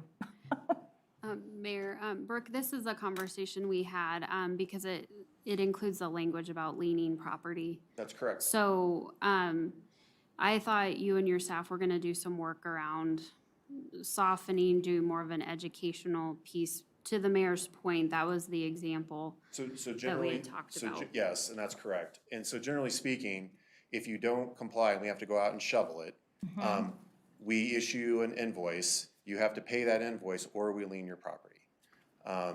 That's how abatements work under the code. Right. You know, I mean, I did not soften the language, and the legalese is in there for purposes of making sure that a softer tone doesn't necessarily convey they're not serious and they're not gonna come out and do this, because then when Right. we show up, they're like, what are you doing here? So it's really trying to strike a balance, and I think in the instance that you're bringing up, that was a resident complaint that was brought to us. And, you know, if parts of it weren't handled properly, we can definitely address that. I mean, I'm happy to go ahead and change the tone of the letter. The thing that I worry of is that if people won't take it seriously enough. And keep in mind that by and large, we don't really issue a lot of these, so. So is there I'm thinking about, because we're not an HOA, right? But I'm thinking about letters I get from the HOA sound just as serious. We get very serious letters about weeds when it's not about me. It's just a general reminder, right? Is there a tracking system to say, like, resident A had a one-time thing, but resident C never shoveled? Like, is there any tracking of that, or Oh, is yeah, it? we track every property and we can do searches to see who's a repeat offender. I can honestly tell you, this is one of those things that we do not have like bright, Okay. shiny, violators. It's usually a random, circumstance. It's not like, we know that person A on street C is going to be not shoveling, and we just haven't had that. Okay, well, I was issue. just looking at the 103 in 2019, seems to be a lot. And then 28, was that just because we were all in quarantine and nobody left their houses, so nobody cared? Or, So, I mean, it's an interesting drop. right, so here's one thing to keep in mind, is that there's 9,600 single-family homes in the city. And with the apartments, I don't know that off the top, but it's another 6,000 units. But roughly, you know, you have probably about 15, you know, multifamily plus or minus, I don't know off the top of my head. Okay. So when you compare that number to the number of complaints that we get, or cases that we have for snow removal, it's very, very small when you compare it to the percentage of actual properties. I would tell you that the majority of what you're seeing up there on this table is seasonal weather. Okay, So we did not have a big season last year for snow accumulation, as many of you may remember. So, and I think in 19, we had the big dump in the spring. That's what I was referring to, where we had a bunch of snow and then more, okay. and then more came. So because I was wondering, and I don't know if there's like a location map for some of those violations, but if it was residents that need accessibility, so if it's, you know, if I'm the neighbor here that has a wheelchair, I need to get out, I may, you know, be more upset. We've actually had a handful of folks when they come out, when they reach out to us and says, I'm handicapped, my son's out of town, can't do it. We just go over and shovel it. Okay. So, in a lot of instances, what we've also found is that neighbors take care of those neighbors. And so if we know a specific circumstance where the neighbor doesn't hit it, especially when we're out doing snowstormers, we'll know to hit the house. So, because a lot of times when we go out to do our list, at least for code and planning, then if it's a big snow, the neighbors will actually have already hit it for that person who either has a disability or a senior and need extra help. So, yeah, I mean, generally speaking, we've had a handful of those over the years where, you know, they reach out and they say, yeah, my grandson's out of town or whatever, and we'll help them out. Okay. Yeah. And then in the communication that's going out, because I liked that you added in here the piece about vacation. Because I think sometimes people forget, and then, or if it's a rental property, or if it's someone who's not connected to their neighbors, or they don't like their neighbors, or they're a little more inclusive, if they don't communicate that, how can we remind them? So I guess I would just want, I think I mean, I can defer to Diane on that, but I think we do, I will say this much. You know, I lived in Denver for 17 years and I've lived out in Lakewood for 6. There is nothing on par with what we do here in Northglenn, in my opinion, in terms of how we communicate to the community about code enforcement, snow removal, and opportunities for access. I mean, I don't know if Lakewood even has a snowstormers because I've never seen anything from Lakewood to tell me there is a snowstormers program. right, But I can tell you that there's probably not a person that haven't heard about snowstormers if you go to a public event and ask them about it. So I think that from that standpoint, I mean, there's always things we can do more of. And, you know, to Councilmember Malika's comment earlier, that wasn't a question, but was a question, kind of statement about how can we help with accessibility. You know, I think what we can do is we can go and reach out to some of the larger property owners through ED and say, hey, look, you know, just want to say, hey, we want to check in with you, see what your game plan is, and just let them know that this is a concern that isn't like, hey, we're mad at you, but more like, hey, what are you doing so we can help better inform those concerns so that we can make sure that there's appropriate management of it. So I think to your point, we could do that extra outreach to help with that, manage that. okay. Well, and I don't know, I'm thinking of a couple things where either residents have called, or my neighbor goes out of town, or I was out of town one time and didn't even know it snowed. And somebody called and said, hey, do you want me to go shovel? Like, why? I wasn't paying attention, I was in Florida. Yeah, in my neighborhood, there are sidewalks that don't get shoveled all year. Okay. I mean, and I've never seen a code officer vehicle in our neighborhood either, so. Well, and I think I go back and forth between, like, how serious do we want to take this? And do we just want to say, do your best, and we'll give you a scary letter, but you don't have to really worry about it? I mean, I feel like we need to pick a lane. Like, either we're gonna be really serious and we're gonna enforce it for the reasons of safety and accessibility for all residents, or we're gonna kind of be lax on it. I don't know. I go back and forth on it. I can't speak to Parks and Public Works, but I can tell you from a code enforcement standpoint, I was kind of joking with this with Amanda earlier, is if no one's complaining about your snow removal, you're probably doing something wrong. If everybody is complaining, you're probably doing something wrong. But if you've got both, you're probably in your sweet spot. Okay. And so I think that having been here for 10 years and seeing where the dynamics were when I got here and where we are now, you know, I don't see the volume and the concern from the community isn't where it once was when it comes to topics like this. I think you're always gonna have issues, you're always gonna have one-offs that are gonna come up and seem like, wow, that seems really dramatic. But at the end of the day, you know, I look at these numbers and I thought they were gonna be much higher. When we put these together, I thought we had a much higher caseload than this. I was actually really surprised. And I think, you know, the Snowstormers program indirectly is communicating to those neighborhoods. Look what the city is doing for the community, and they then, like what you were saying, people will reach out and call and say, hey, do you want me to shovel your sidewalk? I can tell you, there's not one person in my neighborhood who's ever called me and say, hey, can you shovel my sidewalk? I mean, I think it was after she heard my drama. She knew she didn't want to have to listen to that again. Right.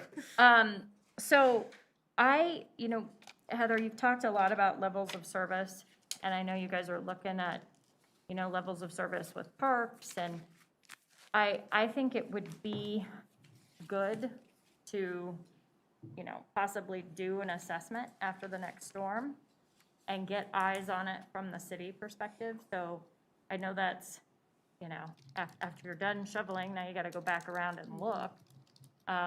But I think specifically the targeted areas that we're hearing concerns about, so icy sidewalks around schools, the accessibility, ramps and those, like, what are those called? Those curb cuts.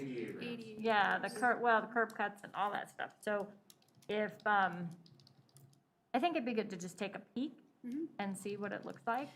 We could figure that out and figure out what exactly that looks like. And I encourage that we do that.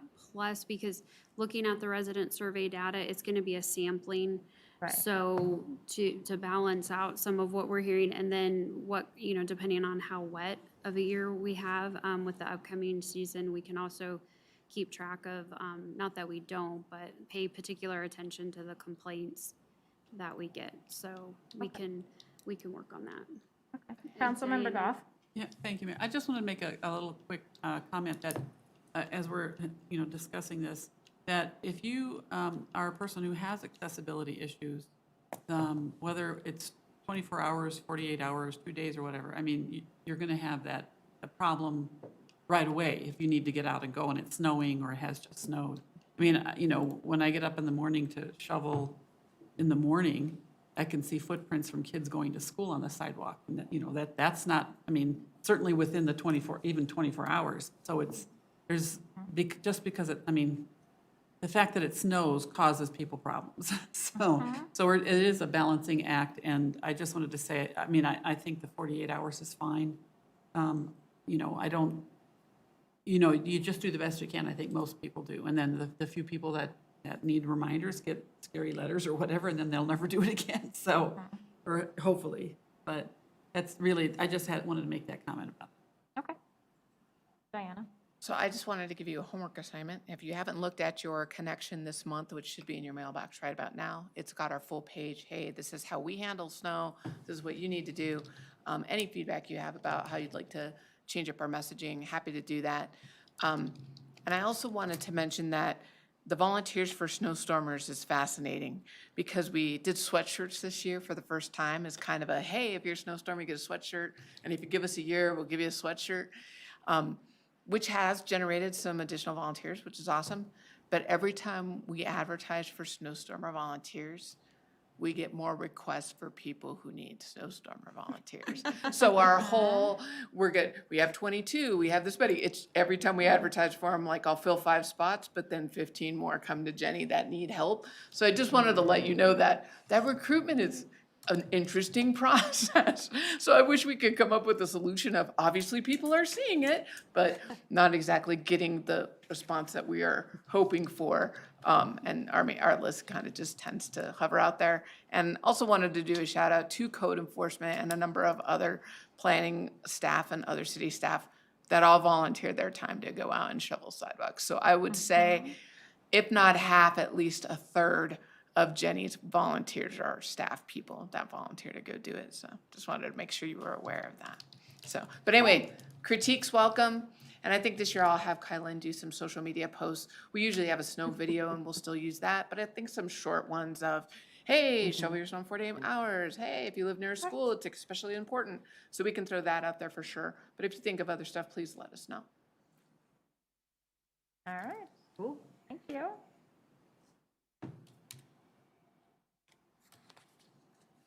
All right, moving in to the 2022 recreation fee schedule update.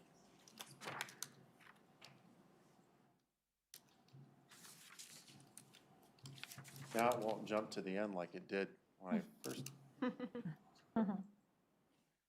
we go. Good evening again, Mayor and Council. As we talked a couple of weeks ago when we brought fees forward initially for your consideration, we received some feedback from Council. And so we are here tonight to be able to review some of that feedback that we received, be able to provide an updated fee comparison, present you with a new proposal that's based on some of that information, and to seek consensus to bring fees forward for approval at an upcoming meeting. So some of the previous feedback that we heard from you at that last meeting in September were the questions: are the fees too low overall? Are the fees too high for our residents? Is there enough of a difference between, or a gap between our resident and non-resident rates? And what are the fees that are in other communities, whether, and those could be communities that are close in proximity to us or have something in common with us, whether it be the same size, similar programs, or similar amenities. So we thought we'd start today with a little bit of background, kind of how we got to the fees that we presented to you on September 27th. The municipal code defines the process that we follow to bring fees forward to you. So it starts with a recommendation from the Parks and Recreation Advisory Board. They generally review that fee information over the course of at least 2 separate meetings before they make a recommendation for staff to bring forward to you at prior to September 30th of each year. The second step is for those fees that recommendation to be brought forward to City Council, again, prior to September 30th of each year, for you to consider and then adopt for the upcoming year. This year, the proposed fees were based on the Ballard King assessment that was done in 2017.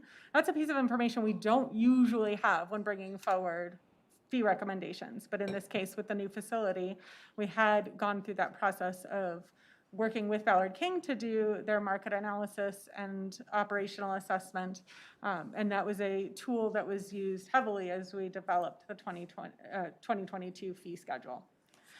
In addition, we modified the formula. I noticed that over the years, as there's been rounding and different methods placed, sometimes we didn't have great consistency between the formula for drop-ins or memberships as it transitioned from either one age group to the next, or the gap between, say, a 6-month pass and a 12-month pass.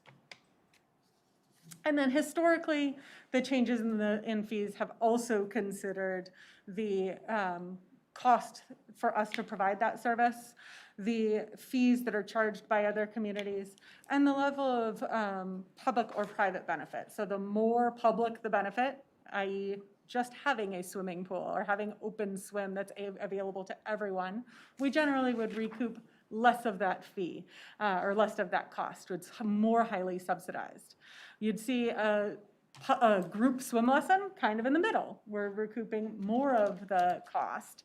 And then you would see on that kind of opposite end with a private pool party or a private swim lesson, that's a much more private service and should be far less subsidized than either a open swim or a group swim lesson would be. So we look at that scale as well. Uh-oh. Okay. So some of the market considerations from that Ballard King report that was completed, again, it was done in 2017, and he anticipated the first full year of operations to begin in 2021. So we're on target. Those numbers were accurate, should be accurate in terms of when we intended to open the facility. The other assumptions were that we would reach the full revenue potential at the end of year 2, which would be 2023. And that new expenditures were aligned with new revenues in that assessment. So for the purposes of that exercise, then they estimated our new annual revenues to be at $1.7 million, and our new expenditures to be about $1.7 million. So our overall subsidy would stay about the same. And they provided a comparison data using income, age, participation level in the city, the surrounding region, the state, and on a national level. There were some factors not taken into consideration with the Ballard King assessment, one being COVID. Certainly no one took that into consideration. So there were no increases in 2019, or I'm sorry, 2021, I don't even know what year I'm in. And then there was very limited recreation programming in 2020 and 2021. So as we see that service ramp up, it looks really different. If we were to have gone from, October 1st, 2019 and jumped right into October 10th of 2021 without that year and a half having happened in between, we would expect our numbers to have been up right from day one. Instead, we kind of took a significant downturn in 2020, 2021 during the pandemic that we're now rebuilding from. And then added positions. There were 2 full-time recreation managers that were added to that initial staffing plan. Initially, those were proposed to be in lieu of 2 existing supervisor positions, and that we determined did not make sense for us and moved forward with adding those instead of substituting them. And then we've also added drop-in sports supervisors, 1.5 full-time equivalents in part-time positions. And those were outside of that staffing plan and not associated with the opening of a new facility, but just the continued ongoing operations as we had it in the old space. And then it also did not include the wage or operational increases from 2018 to 2021 that weren't directly associated with the opening of the new facility. So the change in minimum wage or market or merit increases for those existing positions. Looked at that acceleration for the new positions that the plan proposed, but didn't specifically look at those existing positions because the assumption is that those would continue on whether we had a new facility or not. Another piece of the market review that Ballard King, they made a series of assumptions that we're going to see play out over the next 2 years. So far, I think they've been valid. We have a primary service area that they identified, and that primary service area is the city of Northglenn. So those are our residents. They assumed, being conservative, that about 80% of our visits would come from our primary service area. Now, our proportion of residents to non-residents in the old facility was, depending on what program area, was sometimes as in the 40 to 50% range, so much higher than that 20%. But they didn't want to make an assumption that one, we are expanding services and able to provide more needs for our Northglenn residents, and 2, didn't want to overestimate what those non-resident revenues would be since they're a higher price point than our resident pricing. The second area they identified was our secondary service area. So if you see that area, it kind of surrounds Northglenn, kind of like a C. It's not just a point on the map with a circle around it. They looked at distance that people are willing to travel for recreation services. They looked at alternative service providers where there were other new facilities that offered similar amenities.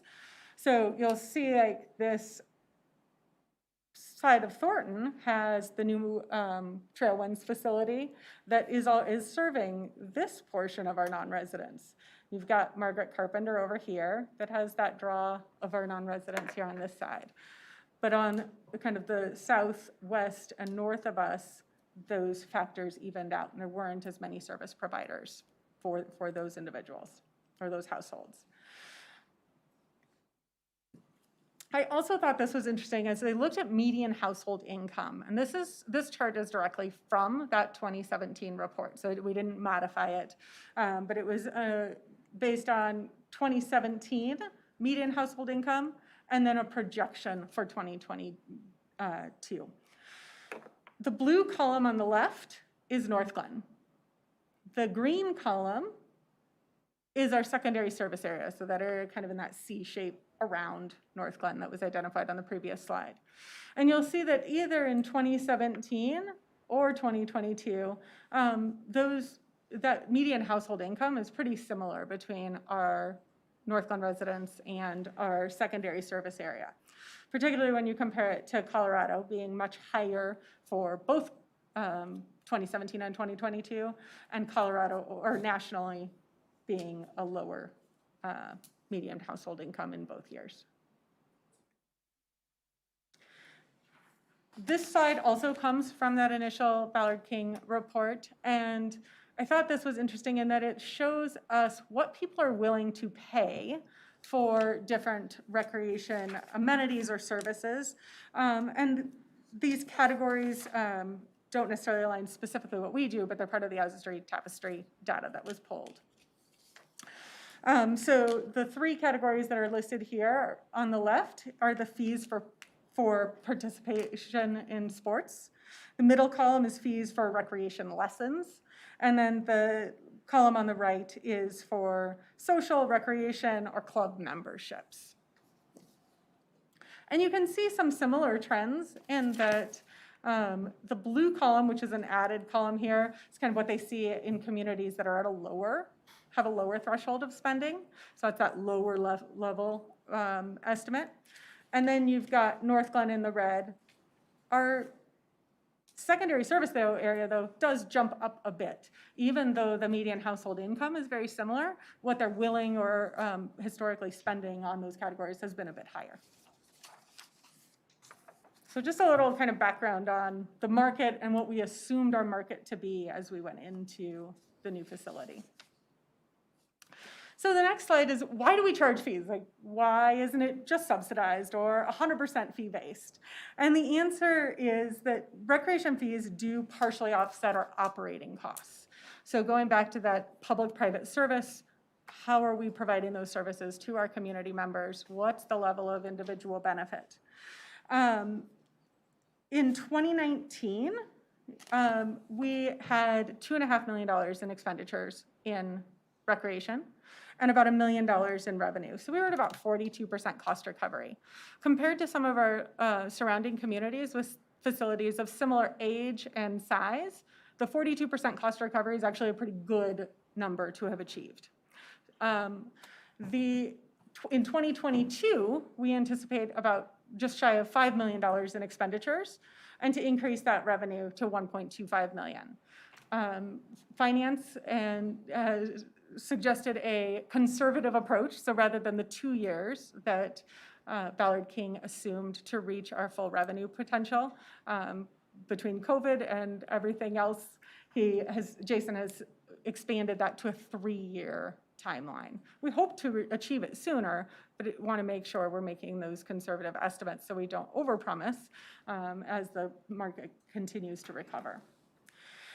The estimate for 2024 is just an estimate. I did a 3% escalation for each year, and if we were to continue to see that trend where we'd kind of see that difference start to close. So if we were to go up to 5.2 in expenditures, but we expect that's the end of that 3rd year of operation or to reach 2.7 million in revenues. So taking that 1 million from 2019 and adding the 1.7 million that we had presumed we could accomplish. Some other points here, recreation fees do not offset capital expense. So they don't cover any portion directly of the cost to build the new building, the cost to do capital improvements or make significant modifications to the space. They really cover the cost of that programming that's happening as a direct service provision to our community members. And then we've already talked a little bit about recreation providing both individual and community benefits. So the greater the community benefit, the lower the cost recovery, the greater the individual benefit, the higher the cost recovery should be. Our philosophy on non-resident fees has been that costs are typically higher for our non-residents. In recent years, our non-resident drop-in membership has been about 20% higher, and our program fees have been between 10 and 20% higher. We do differentiate, and you'll see that in the slides moving forward, both the way Northglenn differentiates in our programming as well as our surrounding communities. We generally see one approach applied to anything somebody's coming just to drop in for. They're doing a one-time visit to a fitness class, they're paying for a 20 punch pass, a 6-month membership or a 1-month annual membership. Those usually have a higher rate associated with non-residents than do programs. And part of the reason for that is we want, even though we're giving our residents first opportunity to register for those programs, we want them to fill, because that's how we're able to offer a really wide variety of specialized programs to our community, is by offsetting those costs sometimes with our non-resident users. And we're seeing a similar trend in, like I said, the surrounding communities. And then the third piece of that is non-resident registration does begin after our resident registration. So our residents for most programs have the opportunity to register first before those programs would ever open up to a non-resident. Another question that was asked was, is it affordable? Can people pay for the services that we're providing? Is it accessible to them? So Northglenn residents are eligible for scholarships. They are income-based and provides 50% off of fees up to $250 per person in the household per year. We align those, that income eligibility with the free and reduced lunch rates that are used in the local school district. We do apply those whether it matches, whether somebody has children in the household or not, but it's one of the ways that we're able to ask for that documentation. If a family is able to provide us with that free and reduced lunch letter, we're able to approve their request for scholarship funding. There are some other scholarships available for some other programs, specifically through the Northglenn Arts and Humanities Foundation for theater programs and through the Northglenn Community Foundation for day camp as a means of helping families maintain work schedules when kids are out of school during the summer. So that was kind of the background section. Before we jump into the fee survey and some recommendations and findings, any questions up to this point? No, I didn't know about the scholarship piece. That was nice. You're welcome. Oh, sorry, Councilmember Goff. Yeah, my quick question was, are there scholarships for seniors? So they're available to any age if they meet the income 'Cause you were eligibility talking criteria. about this lunch. So we use your the free and levels that the school district Okay. utilizes, but if someone doesn't have kids in the household, we just ask them to provide some other proof that they're within that income level. And we've used really anything from, we've used a variety of different means of allowing people to come to identify what their income levels Yeah, are. I just don't think that a lot of people are aware. It is not something it's not something we have highly advertised. It's not a funded program, so it's simply a reduction in the fees that we're charging. Anything else before we jump into the survey? Okay. So I did include the survey in your packet as an attachment. It's very tiny, and there's a lot of seemingly random data points. So I've tried to assemble those in the packet, in the presentation here in a way that draws some similarities and conclusions along the way. But I'm happy to dive into the individual data points if that's helpful at any point. This is a listing of the communities that we surveyed, again, looking for those that are nearby us or that offer similar programs or services, are of a similar size, and had something in common with us.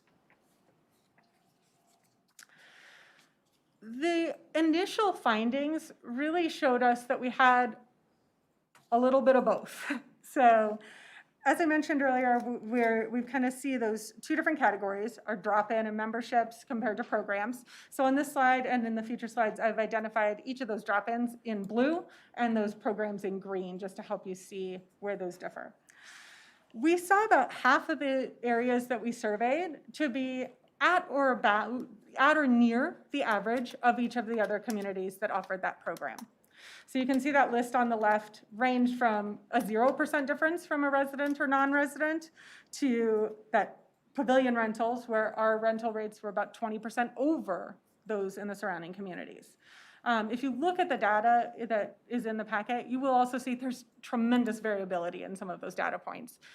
So those averages really have to also be taken with the rest of the information and seeing who has 0. And there were some cities that had, I think the highest was, there was like 150% increase between resident and non-resident in a single category, but it didn't necessarily carry out to every single membership category. So lots of variability there. On the right side, you see some of the programs that we saw rates that were below the average. And some of those were fairly significant, as you can see between the resident and non-resident rates that are listed there for each. So some general observations that I had after trying to kind of see where the trends were. Northglenn's median income is about 22% lower, or median household income is about 22% lower than the average of those communities surveyed. So our median household income is about $66,000 versus the median household income average for each of the other communities was a little over, or just under 85,000. Northglenn's population was about 37% smaller than the average, at $38,819 versus $61,848. And there was no clear correlation between the median income and fees. I was really hoping I'd just see this nice straight line and say, okay, that makes sense. And here's where we'd plot us right on that map. It didn't work that way. So Wheat Ridge, as a community, has a lower median income, household income than Northglenn, but on average, their fees were higher than ours. Conversely, Broomfield and Commerce City both had a higher median income, and many of their fees were at a lower rate than ours. So that was not a clear correlation for us to draw. Some additional survey observations. Very few communities had a consistent non-resident fee. So there wasn't a policy, and no one was able to flat out share one with me when I asked, can you tell me what your policy is? They gave me the numbers, but no one had a policy that they were able to share with me. And again, you see everything from Windsor has a 0% across the board. So they don't have a resident and non-resident fee. They have one fee for everyone with no differentiation. You can see Lafayette has 0% for drop-in and memberships, but then it was varied for programs. So kind of opposite of what we saw in in the bulk of the communities. Broomfield was about 55% for drop-in membership, but it varied for programs. As you go down the line, Erie was probably the most consistent. They were really close to 25% across the board. Some variation, and that can be due to just how things are rounded year over year, but it was close to that 25% range. Thornton had a fairly large range. They were between 29 and 38% for drop-ins or memberships, and at 0 to 20% for programs. And then Westminster was between 16 and 30% for drop-in and membership, and 0 to 18 for programs. So I share that all with you because there really wasn't that clear line. Most communities did differentiate between drop-in membership and program registration somewhat. So the initial findings, kind of going back to some of the initial questions that Council asked in the last meeting. Are resident fees too low or too high? And the pieces that I looked at in answering this question are, our resident rate was about 6% below our average. Our non-resident rate was about 9% below the average. And our median household income was about 22% below the average. So my assessment of that is not necessarily. They're not necessarily too low. Both the market study and the rate comparison generally supported our resident rates, with the exception being day camp. And that is one program area. We were about 24% below the average. It's a really high demand program with a high cost to implement. And I do think there's room in that one as a program for an increase even on the resident rate side. Some additional findings. Should the difference between resident and non-resident rates be increased? So our current practice has been, there's been about a 20% increase for our drop-in and membership, and between 10 and 20% for our programs. Overall, our non-resident rate was about 9% below the average of all of the cities surveyed. And the difference between resident and non-resident rates for drop-in and memberships, for Northglenn, it's 20%. The average was 31%, so we were below that average.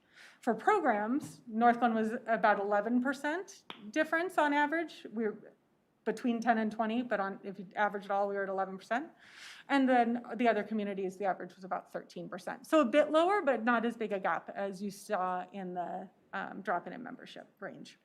So my assessment of this one is that, yes, we probably have some room to increase while still attracting those non-resident users that we really do want to come in and help offset some of our costs in those programs where there's room to do so.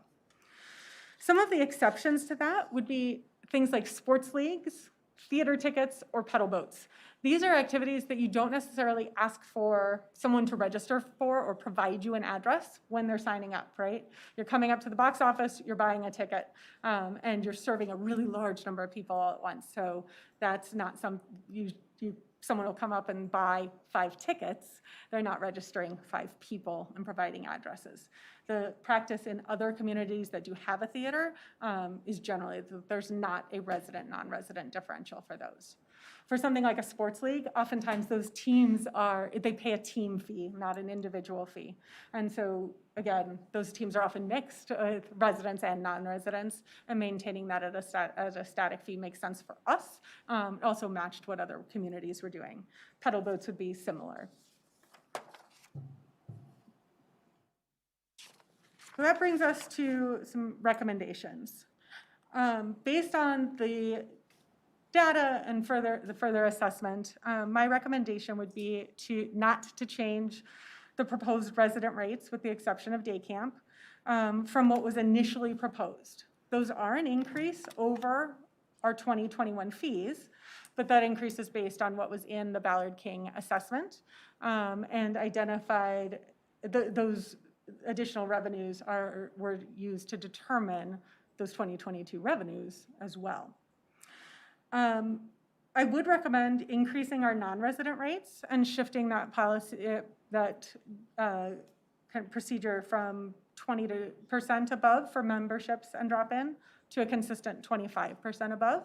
I think that's in line with what we're seeing in the other communities where the average was about 31%. So we have that gap there. For programs, I would suggest we probably have a little room as well, even though our gap was smaller.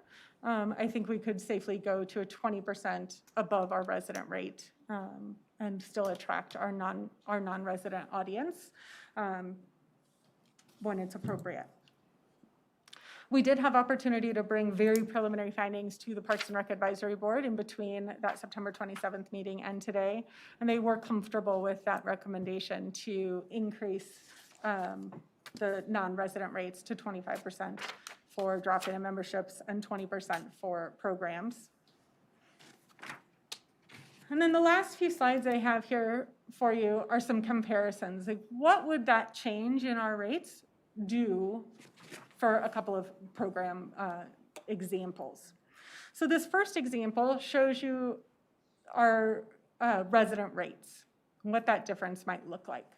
So in blue here, that's our 2021 current rate. So it's $3.75 for a resident to drop in to a fitness class or use the weight room or use the pool for open swim. It's $4.50 for a non-resident. It's a 20% difference.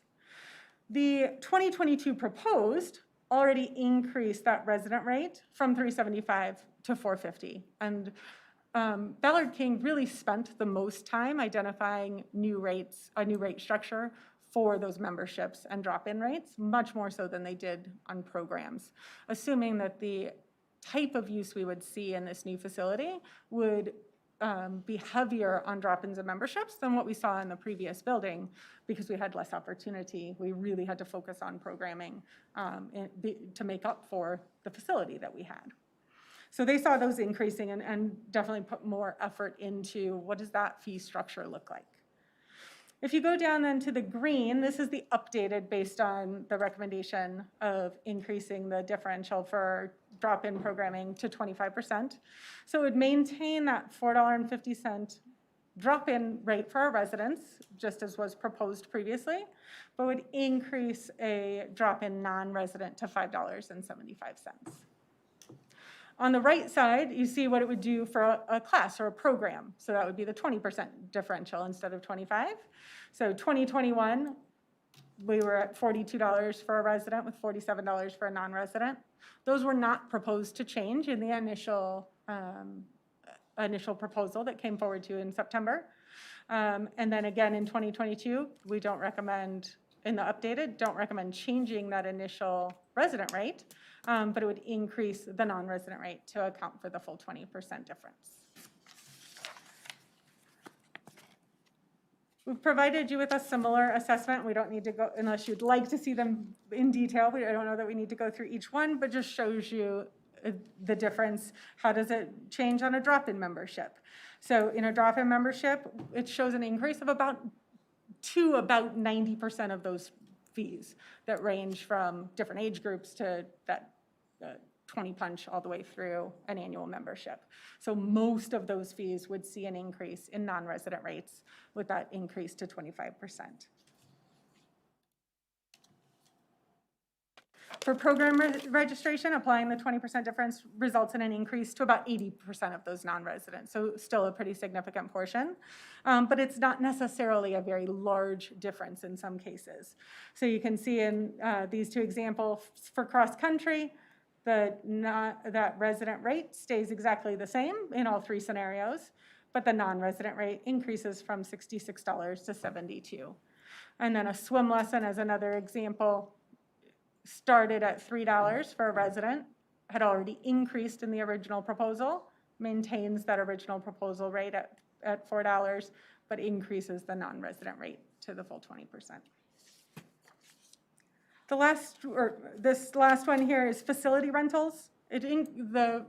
You'll see a fewer of these rates actually impacted by that change because many of our facility rentals were already in excess of the 20% mark. And as you saw in one of the earlier slides, also were in many cases over the average in the data points that we compared for. So a senior activity room, which is new this year, so there's a difference between the 21 current senior activity room at $40, that's for the old space. So there's already an increase in that fee to $65. The updated leaves it the same, but has a slight increase in the non-resident fee when you up the percentage. A small pavilion would stay the same across the board because we're already in excess of that 20% differential between residents and non-residents. Any questions that I can answer before we move on to what the next steps could be? Councilmember Goff? Oh, actually, I'm not sure if this might come on up later, but I guess when we talked about this last time, in my head, which I realized that I didn't say it or whatever, but in these words, but I thought that if we increased the non-resident rate, then some of the proposed resident rates would drop. And I don't see that that is in this proposal at all. So it is not, I'd say largely because the assessment that was done by Ballard King still assumes 80% of those users to be our residents. Mm-hmm. So if we significantly decrease our resident rates. Well, I guess what I was thinking wouldn't even have to be significantly. Let's say if you go to back a couple of slides, like the first one with the affected fees that you showed us. So I'm looking at the adult drop-in. So we're going from the red line that you brought to us before to this current one, and non-residents are going up a quarter, 25 cents. So why couldn't we have the residents go down 25 cents? I mean, it would be like a wash, kind of. Like, I realize that there's going to be more residents, but anyway, I just, somewhere along the way, I felt like the point of asking you to go back and look at rates again, were to figure out how to charge less to our residents. That was in my mind. So I think, and I'm not going to try to go back because I don't remember exactly which slide it's on. But if we go back in the presentation to the point about the difference between our resident and non-resident rates, mm-hmm. Overall, our resident rates are still about, I believe it was 6% below the non-resident rate or the resident rates of our surrounding communities. But our income is also, correct. Income is also, so I get, I'm just thinking that, our residents supported the building of the rec center. I was hoping there was some way we could, not have them, suddenly feel like they're paying so much more to come and use it. I mean, even though mm-hmm. it's better than, it's so much improvement and it's worth more, but it doesn't necessarily mean our residents suddenly have bigger income. So. Correct. And if council would like us to maintain those fees, we certainly can. I think it's important to make that decision knowing that the revenue assessment or the revenue estimates are based on that study from 2017 that said, here's the escalation Well, maybe, I mean, see. I understand that, we do want to balance things, but I just thought, maybe at least like with the children and seniors or something, we could keep the entrance fee the same. I mean, it just, you did a lot of research, presented us with a lot of information, comparing other cities, and that's great. But what we basically found is people just are doing whatever they want, and doesn't seem to be any process or rhyme or reason. So, I mean, why couldn't we just say, well, okay, we'll accept what you're talking, what you've proposed, except we want children and senior drop-in fees to be what are currently, something. And we can, if that is the direction council would like to go, we can certainly go that direction. Mayor Pro Tem Wolford? Thank you, Madam Mayor. I think I'm probably having very similar thoughts and feelings to Councilmember Goff. This study that you're referencing, how often do we repeat that study? This was done in preparation for the new facility to determine feasibility. Okay, so it's not something that we're gonna reevaluate and look at how the market may be shifting or not shifting? It's not a planned piece. Is it something that could be done later? Yes, but no, it's not a typical part of our determination of fees. Okay, I appreciate that because it seems like we're putting a lot of weight onto that study, and I just want to understand how we use that data going forward. I mean, I'm kind of in the same place as Councilmember Goff in that, I was hoping that we would be closer to the 2021 current rates for residents, and I would be in favor of moving up to the 2022 proposed rates with the increase that you outlined for non-residents. But yeah, I think a lot about, building community and the connections that people are making when they're choosing to use our rec center. And I want this, I guess I continue to want to make sure that our rec center is affordable for everyone to be able to come and utilize the space. And I think Councilmember Goff is correct in that, we basically lost a year, right? 2020 just didn't exist for anyone. But I want folks to come and use this rec center, and I don't want fees to be a barrier. So I'm really interested in looking at the lower rate options, or at least maintaining the 2020 levels for residents and pushing it up a bit for non-residents. I guess the other two things that I'll just throw out there for consideration, but recognize that we may not be able to make a decision upon this evening, is I guess one is I would be really interested in seeing some sort of pass specifically for high school age students, because I feel like we just don't have a whole lot of services or places for our high school students to go. We don't have a boys and girls pub. We don't, there's just a lot of, I guess there's like a gap there in my mind. And I think that the rec center is a great place for some of our youth to be spending their time. And so if there's the opportunity to create a special rate that isn't dependent upon being a resident or a non-resident, since we've got folks coming in from neighboring cities into our high schools, I think that would be great. And then I again recognize that this may not be something we can consider this evening, but we were talking about snowstormers and needing to identify additional volunteers. And I wonder if there's the opportunity to provide an annual rec center pass for folks that are willing to volunteer of their time for the snowstormers program. Additionally, when we start thinking about that, I really want to make sure that we're honoring the time of individuals that serve on our boards and commissions, and think that anybody who serves on our board or commission should be getting a free rec pass for their service as well. So just a couple of ideas to chew on since we're talking about budgets and numbers, and I will be interested to hear what my colleagues have to say. And just to give you a little information on a few of those, I think any of those are possible if that's something that council would like to move forward with. For our high school, really middle school and high school students, a couple of things. One, we used to have a separate fee for our 13 to 18-year-olds, so it was a little higher.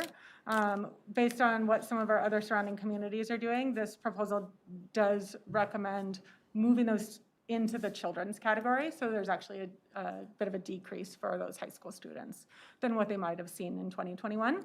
And then the second piece of that is we do have a youth and teen coordinator back in the budget for 2022 as a full-time role. So I really expect to see a significant increase in our youth and teen programming. Historically, that has not been a revenue-producing position.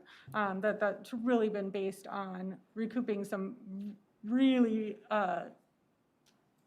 basic costs if they do a trip or an activity in order to pay for that excursion, but lots of free programming, lots of opportunity to participate in low-cost programming, because the goal is to get those kids in the building and have them doing something productive. So I know that doesn't totally answer the question, but we are headed in that direction. Councilmember Lukman-Hiramasa. Thank you, Mayor. So I'm looking at this, and I guess I'm just going back to my experience as a business owner and looking at some of these numbers, and I know it's a balance between that and community, right? But I'm wondering if some of the discrepancies in neighboring cities and the rates that seem to not have any rhyme or reason are actually maybe based more on, the revenue versus expenditures percentage. So like our expenditures are pretty high compared to projected revenues. And so therefore, I'm just thinking that from a business perspective, again, if they're looking at that, and that's why some of the rates are higher or lower, because they have a little bit more give there. And, I do understand that we have to balance that as a community as well. I think that these rates are reasonable. I think that a small increase for residents is acceptable, and maybe keeping seniors and kids the same, because there are programs that are offered for families that are, lower income to give discounts, and I think that will offset maybe some of those fees in terms of people who need subsidies. So I would be for increasing the non-resident rates to be a little bit more in line with what the average is, around $7 or something like that. So even something up to $6, I think is acceptable. I wouldn't say increase resident rates because of COVID. I agree. So I agree with other council members there, but at the same time, looking at revenue versus expenditures, I feel like a little bit is okay, and won't have a huge impact to our residents. If it's, I can't find it right now, but if it's, $4 versus $4.50, for example, I think can help, maybe close that gap a little bit. But I'm just looking at this, and I know if I were looking at this from a business perspective, I would look at expenditures versus revenues and think about what the charges are. So I'm just curious if that was looked at. It was. So I'd say it's looked at both by other communities as well as us. So in this instance, that's one of the things Ballard King looked at, was how many visits do they think that we're going to get with a new facility that has different amenities that it's able to offer than our old facility, comparing that to other facilities and their fees and the amenities that they have to offer, and identifying what the new expenses were. So they really started that as, what are our new revenues? And then provided us with, okay, we can't exceed that in new expenditures.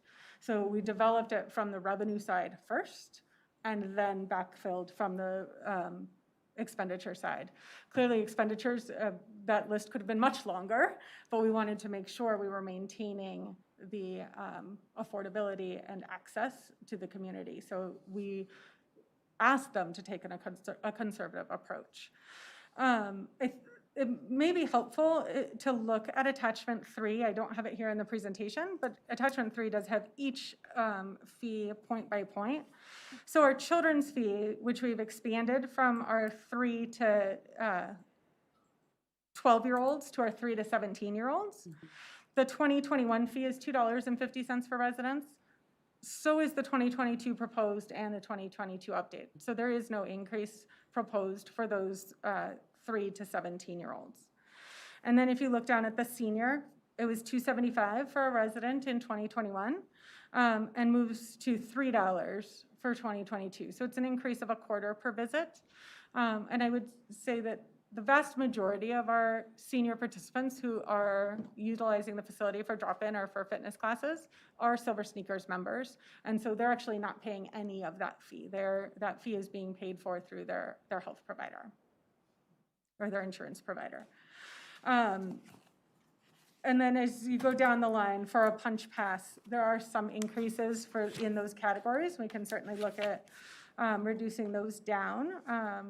But that's where you see some of those increases. And that's because we applied a consistent formula to say, okay, from a drop-in to a 20 punch pass, and I used 20% in that case. So it's 20%, it's the drop-in fee for that age group multiplied by 20, what you would pay to go 20 times, and then reducing that by a 20% discount.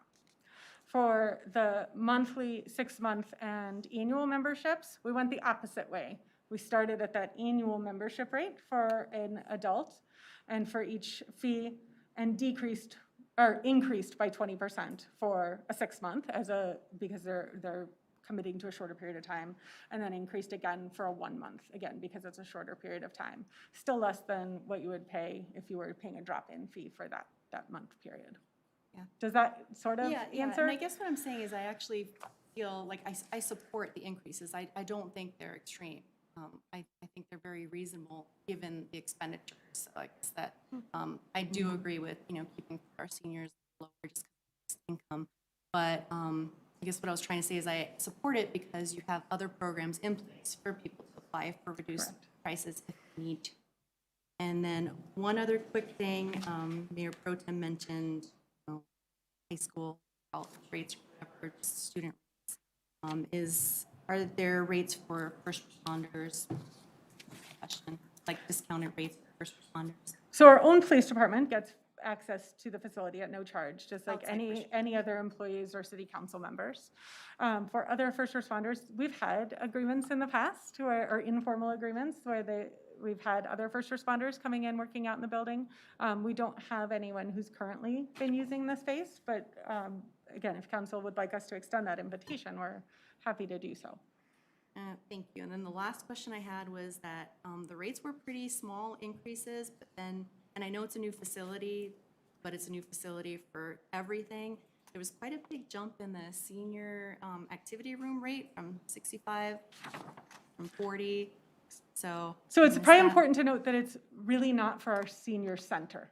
That's to Just for rent the for room. someone else, Okay. likely not a senior. Okay. It could be, but Great. likely not a senior, to rent that room for an event outside of the senior hours. Not the senior lounge, that's a dedicated space that doesn't get shared, but the activity room. That was And there's confusing. significantly more technology and access to space than what we had in the previous building. Thanks for clarifying that, Yes. because that was confusing to me. Yep, totally So for thank you. private event rentals. Those are all the questions I have. Thank you. So Amanda, I just want to say thank you, first of all, because this was a ton of work. The slides and percentages, and that's a lot of information. My favorite thing is attachment 3. It's very clear, it's very easy to read, and the comparison by city. So those two kind of spreadsheets really bring the message home. I do believe that we need to have higher rates now with this new facility. It's a completely different offering to our community. And so to leave the rates as low as they were, that just doesn't even make sense to me. So the original proposed, I understood. And I do appreciate that you took feedback and made a little bit more of a gap between resident and non-resident. I might have a differing opinion than some council members. I think we could leave the 450 and even go up to 6. Because instead of 575 looks cheaper, maybe, kind of like $5.99 when you're shopping, but it's still such a small gap. And when you look at the comparison and some of those gaps that other cities have, the percentage is greater. So I'm actually fine with the updated second proposal with those numbers. Because it makes sense, knowing that it's not a forever decision, right? This is a 2022 decision. Yes. And we will continue to have those conversations, because when I go to the rec center website, you know, the youth and teen program is still in development, right? We don't have those offerings just yet. The website is still in development. There's some things I can't find. I'm hoping that when we're fully staffed, and this is just a plug from a resident, we can extend the pool hours. They're very, very limited, and people have reached out. So that's one of those things when a resident says, well, hey, you know, I can't even go after work with my kids. So it's not, I think there's a quality that goes with the cost, right? So when we can provide extended services and we can have that full experience, then I think the rate is not going to be an issue. And so I could see us possibly rebudgeting and asking more in a year or two, when I think we have the full benefit of the facility ready to go. But as it stands, I just want to thank you for doing the work, because I know it was a lot of work, and for the presentation. It made a ton of sense, and I support your proposal as presented. Did you want to keep going? I think you asked. Well, the next slide, what used to be the next slide, it moved. Where there's some council options for council, which Okay. are to go back to what was originally proposed, to go as recommended tonight, or to have a variation. I think you had that conversation before this slide, so I'm going to skip to the next one. Some time considerations. So our intended timeline would be for next week to bring back a resolution for your consideration. Because we have a spring brochure to send to print. We really count on that September 30th date and build the year off of it. So we are scheduled, we're delaying print by just a bit so that we can wait until after next week's council meeting. And then January 1st would be when those new fees would go into effect, which has been true year over year. That's not a new date. Impacts if the timeline is extended. We would probably need to move forward with publishing the spring brochure with the current fees. And then new fees wouldn't be able to go into effect till the next brochure cycle, which would be May of 2022. So with that, I just forward too far. I heard a couple of different things. So looking for some guidance from all of you as to what route you would choose to go in. We have more hands. Councilmember Wickett. Thank you, Mayor. I wanted to agree pretty much with everything that you said about the fees. I don't think I had the same expectation as others that we would see lower resident fees. I thought it was more about increasing that gap between the resident and non-resident. So I'm for option 2, as you recommended tonight. I think it makes sense, and that's what I would go with. Councilmember Duran-Malika? Sure, yeah. I support option 2 as well. I think it, getting that distance between the residents and non-residents was exactly what we were looking for. Or at least I was looking. Councilmember Lukman-Hiramasa? Thank you, Mayor. I also support option 2. I think there's definitely room to increase the fees, and moving forward, we should do so. It's good. Mayor Pro Tem Wolford? Thank you, Madam Mayor. I also support option 2, and thank you for all of your work, Amanda. Councilmember Goff? Thank you.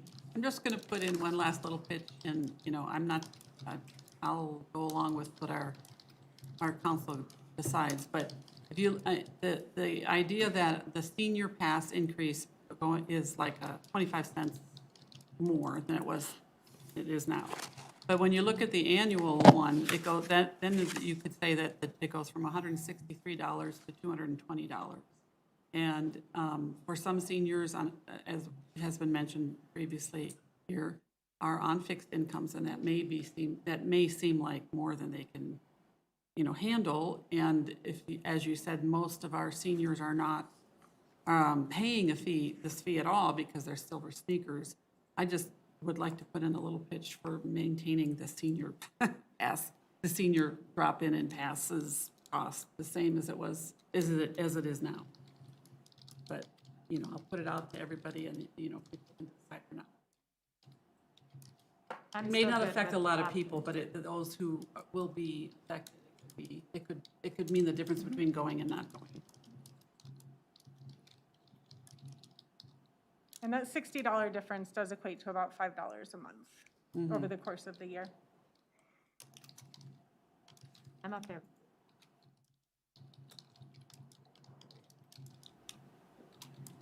Okay. I'm sorry, I missed that. I said I'm Mayor. okay with leaving it. I'm still Oh, at option okay. 2. Quick question. Yeah. So for those seniors, so I'm making an assumption here, but I think it's appropriate that I ask the question. So for those seniors where it is going to be an undue burden for them, like they're just not going to be able to make that payment, is there, you did say that there are some options to help with that payment for them? Correct. If they meet those income, that income eligibility requirement, they would be able to get 50% off, up to $250 for each person in the household. Okay. And is there any way that we could get information perhaps from the coordinator of, you know, the senior center or anything like that about, I don't know, folks who've acquired, or, I mean, how do we just make sure we're meeting that need? And how do we make sure that the guidelines that you're using are meeting, really catching all the people who really wouldn't be able to attend? So, I don't know. I'm not sure if you have any information. I don't know that I have anything that's other than anecdotal. Okay. I would say, from what we're hearing, I think we're meeting the majority of the need. Are we Okay. meeting everybody's needs all of the time? Probably not, and they may not Yeah. be telling us, right? Yeah. And everybody's situation is different. There are some that, regardless of income level, they have more commitments financially. They're raising grandkids, or, you know, Yeah. they're spending more, and it's a hardship, you know, even though their income level might look higher on paper. So yes, are there those differences? I'm sure there are. In some of those cases, things like silver sneakers help fill that gap. Yeah. In other cases, they may not. We can certainly ask staff to keep their ear open, and if they're hearing something, but staff are usually really good at telling me if they're hearing something consistently, because our residents, just like, I know they tell some of you, they also tell our staff very willingly. They don't keep it a secret if something is difficult to achieve. So I feel like we do hear, at least from our regular participants. We may not be hearing from those that we don't have an established relationship with, right? Those individuals may be communicating that differently. Okay. Can I ask, how does silver sneakers work? So it's paid at a contracted rate through the insurance provider. So as a Medicare eligible plan, a part of some of those plans include access to preventative services, one of which being physical activity.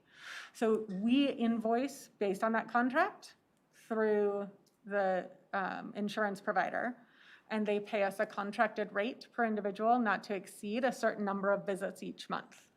In exchange, we actually allow as many visits, it's unlimited visits. So do we reach a point where it's essentially like paying for a membership, right? But the membership is paid for by Kaiser or whoever that may be to cover those costs. I believe we're at a 10 visit limit is the most they'll pay for each month, but we never limit our participants. They have unlimited access. So potentially the annual pass for seniors could be covered under the silver sneakers? So it would be two separate, they just wouldn't have an annual pass. The only time, you wouldn't buy an annual pass if you had silver sneakers. You already have one and it's free.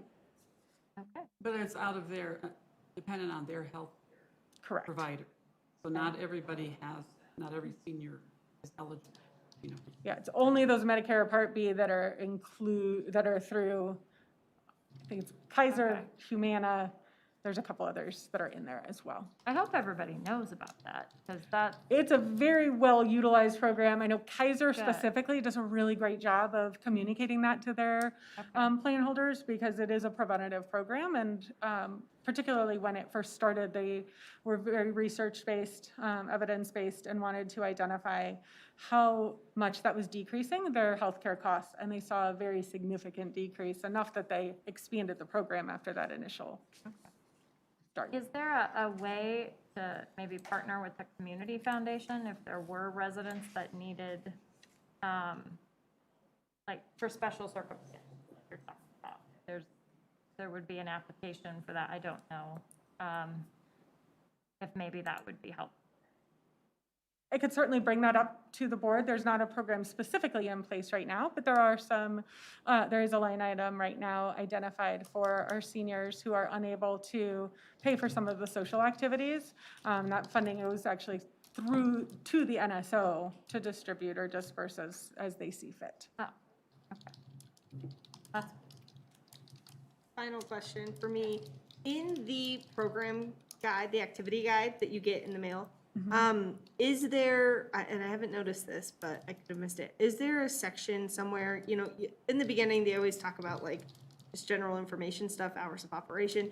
Is there a section in there that says if you need assistance or if you need financial assistance for, you know, these programs that are in this book and you're like a resident, like please call a number, or like, is that currently advertised in the I do not activity believe book? it is currently in Okay. the brochure. It is noted on the website, on the but we website, can add that to the brochure as well. Yeah, I mean, if I'm a resident, I don't currently engage with the city, I wanna, you know, there's an awesome program at the rec center I wanna get involved with. I know I can't afford it, like, I think that could just help make sure that folks who do have questions and do need help, they have a central number or person contact that they could reach out to help coordinate what that looks like for them. okay. I also didn't know I could rent the skate park. You can. We don't do it very often. Usually it's someone who's, usually it's one of the skate shops who would like to do a competition. And so they need to have that space. They're also inviting in the individuals who would typically be using the space. So it's not exclusionary as some rentals can be. So many things on this list. Okay. All right, so then if you're all comfortable, I will plan to bring forward a resolution next Monday with the fees as they're listed in attachment 3. Great. Okay. Thank you. Thank you. All right, Ken, Northwest Open Space Recycling Center. Thank you for your patience. Thanks, this should be hopefully quick.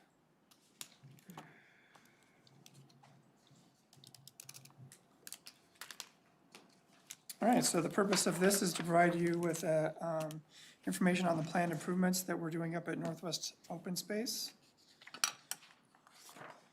Background of this area is, you know, there's the rec center when they have large events, the open space area to the west is used as overflow parking. Historically, there was giant dirt piles there. We removed those giant dirt piles last year. And then, as you know, we've had the discussion about the ineffective recycling or the recycling containers that were up there and were costing us time and money. So the reasons for the improvements are for that. So we have improved access for a recycling center. When we do have large events like cross country, I know that I spend a lot of time at the water plant and they line that road and they park across the street in the residential areas, and then they're darting across to 112th, which is a dangerous condition. So creating additional parking, hard surface parking.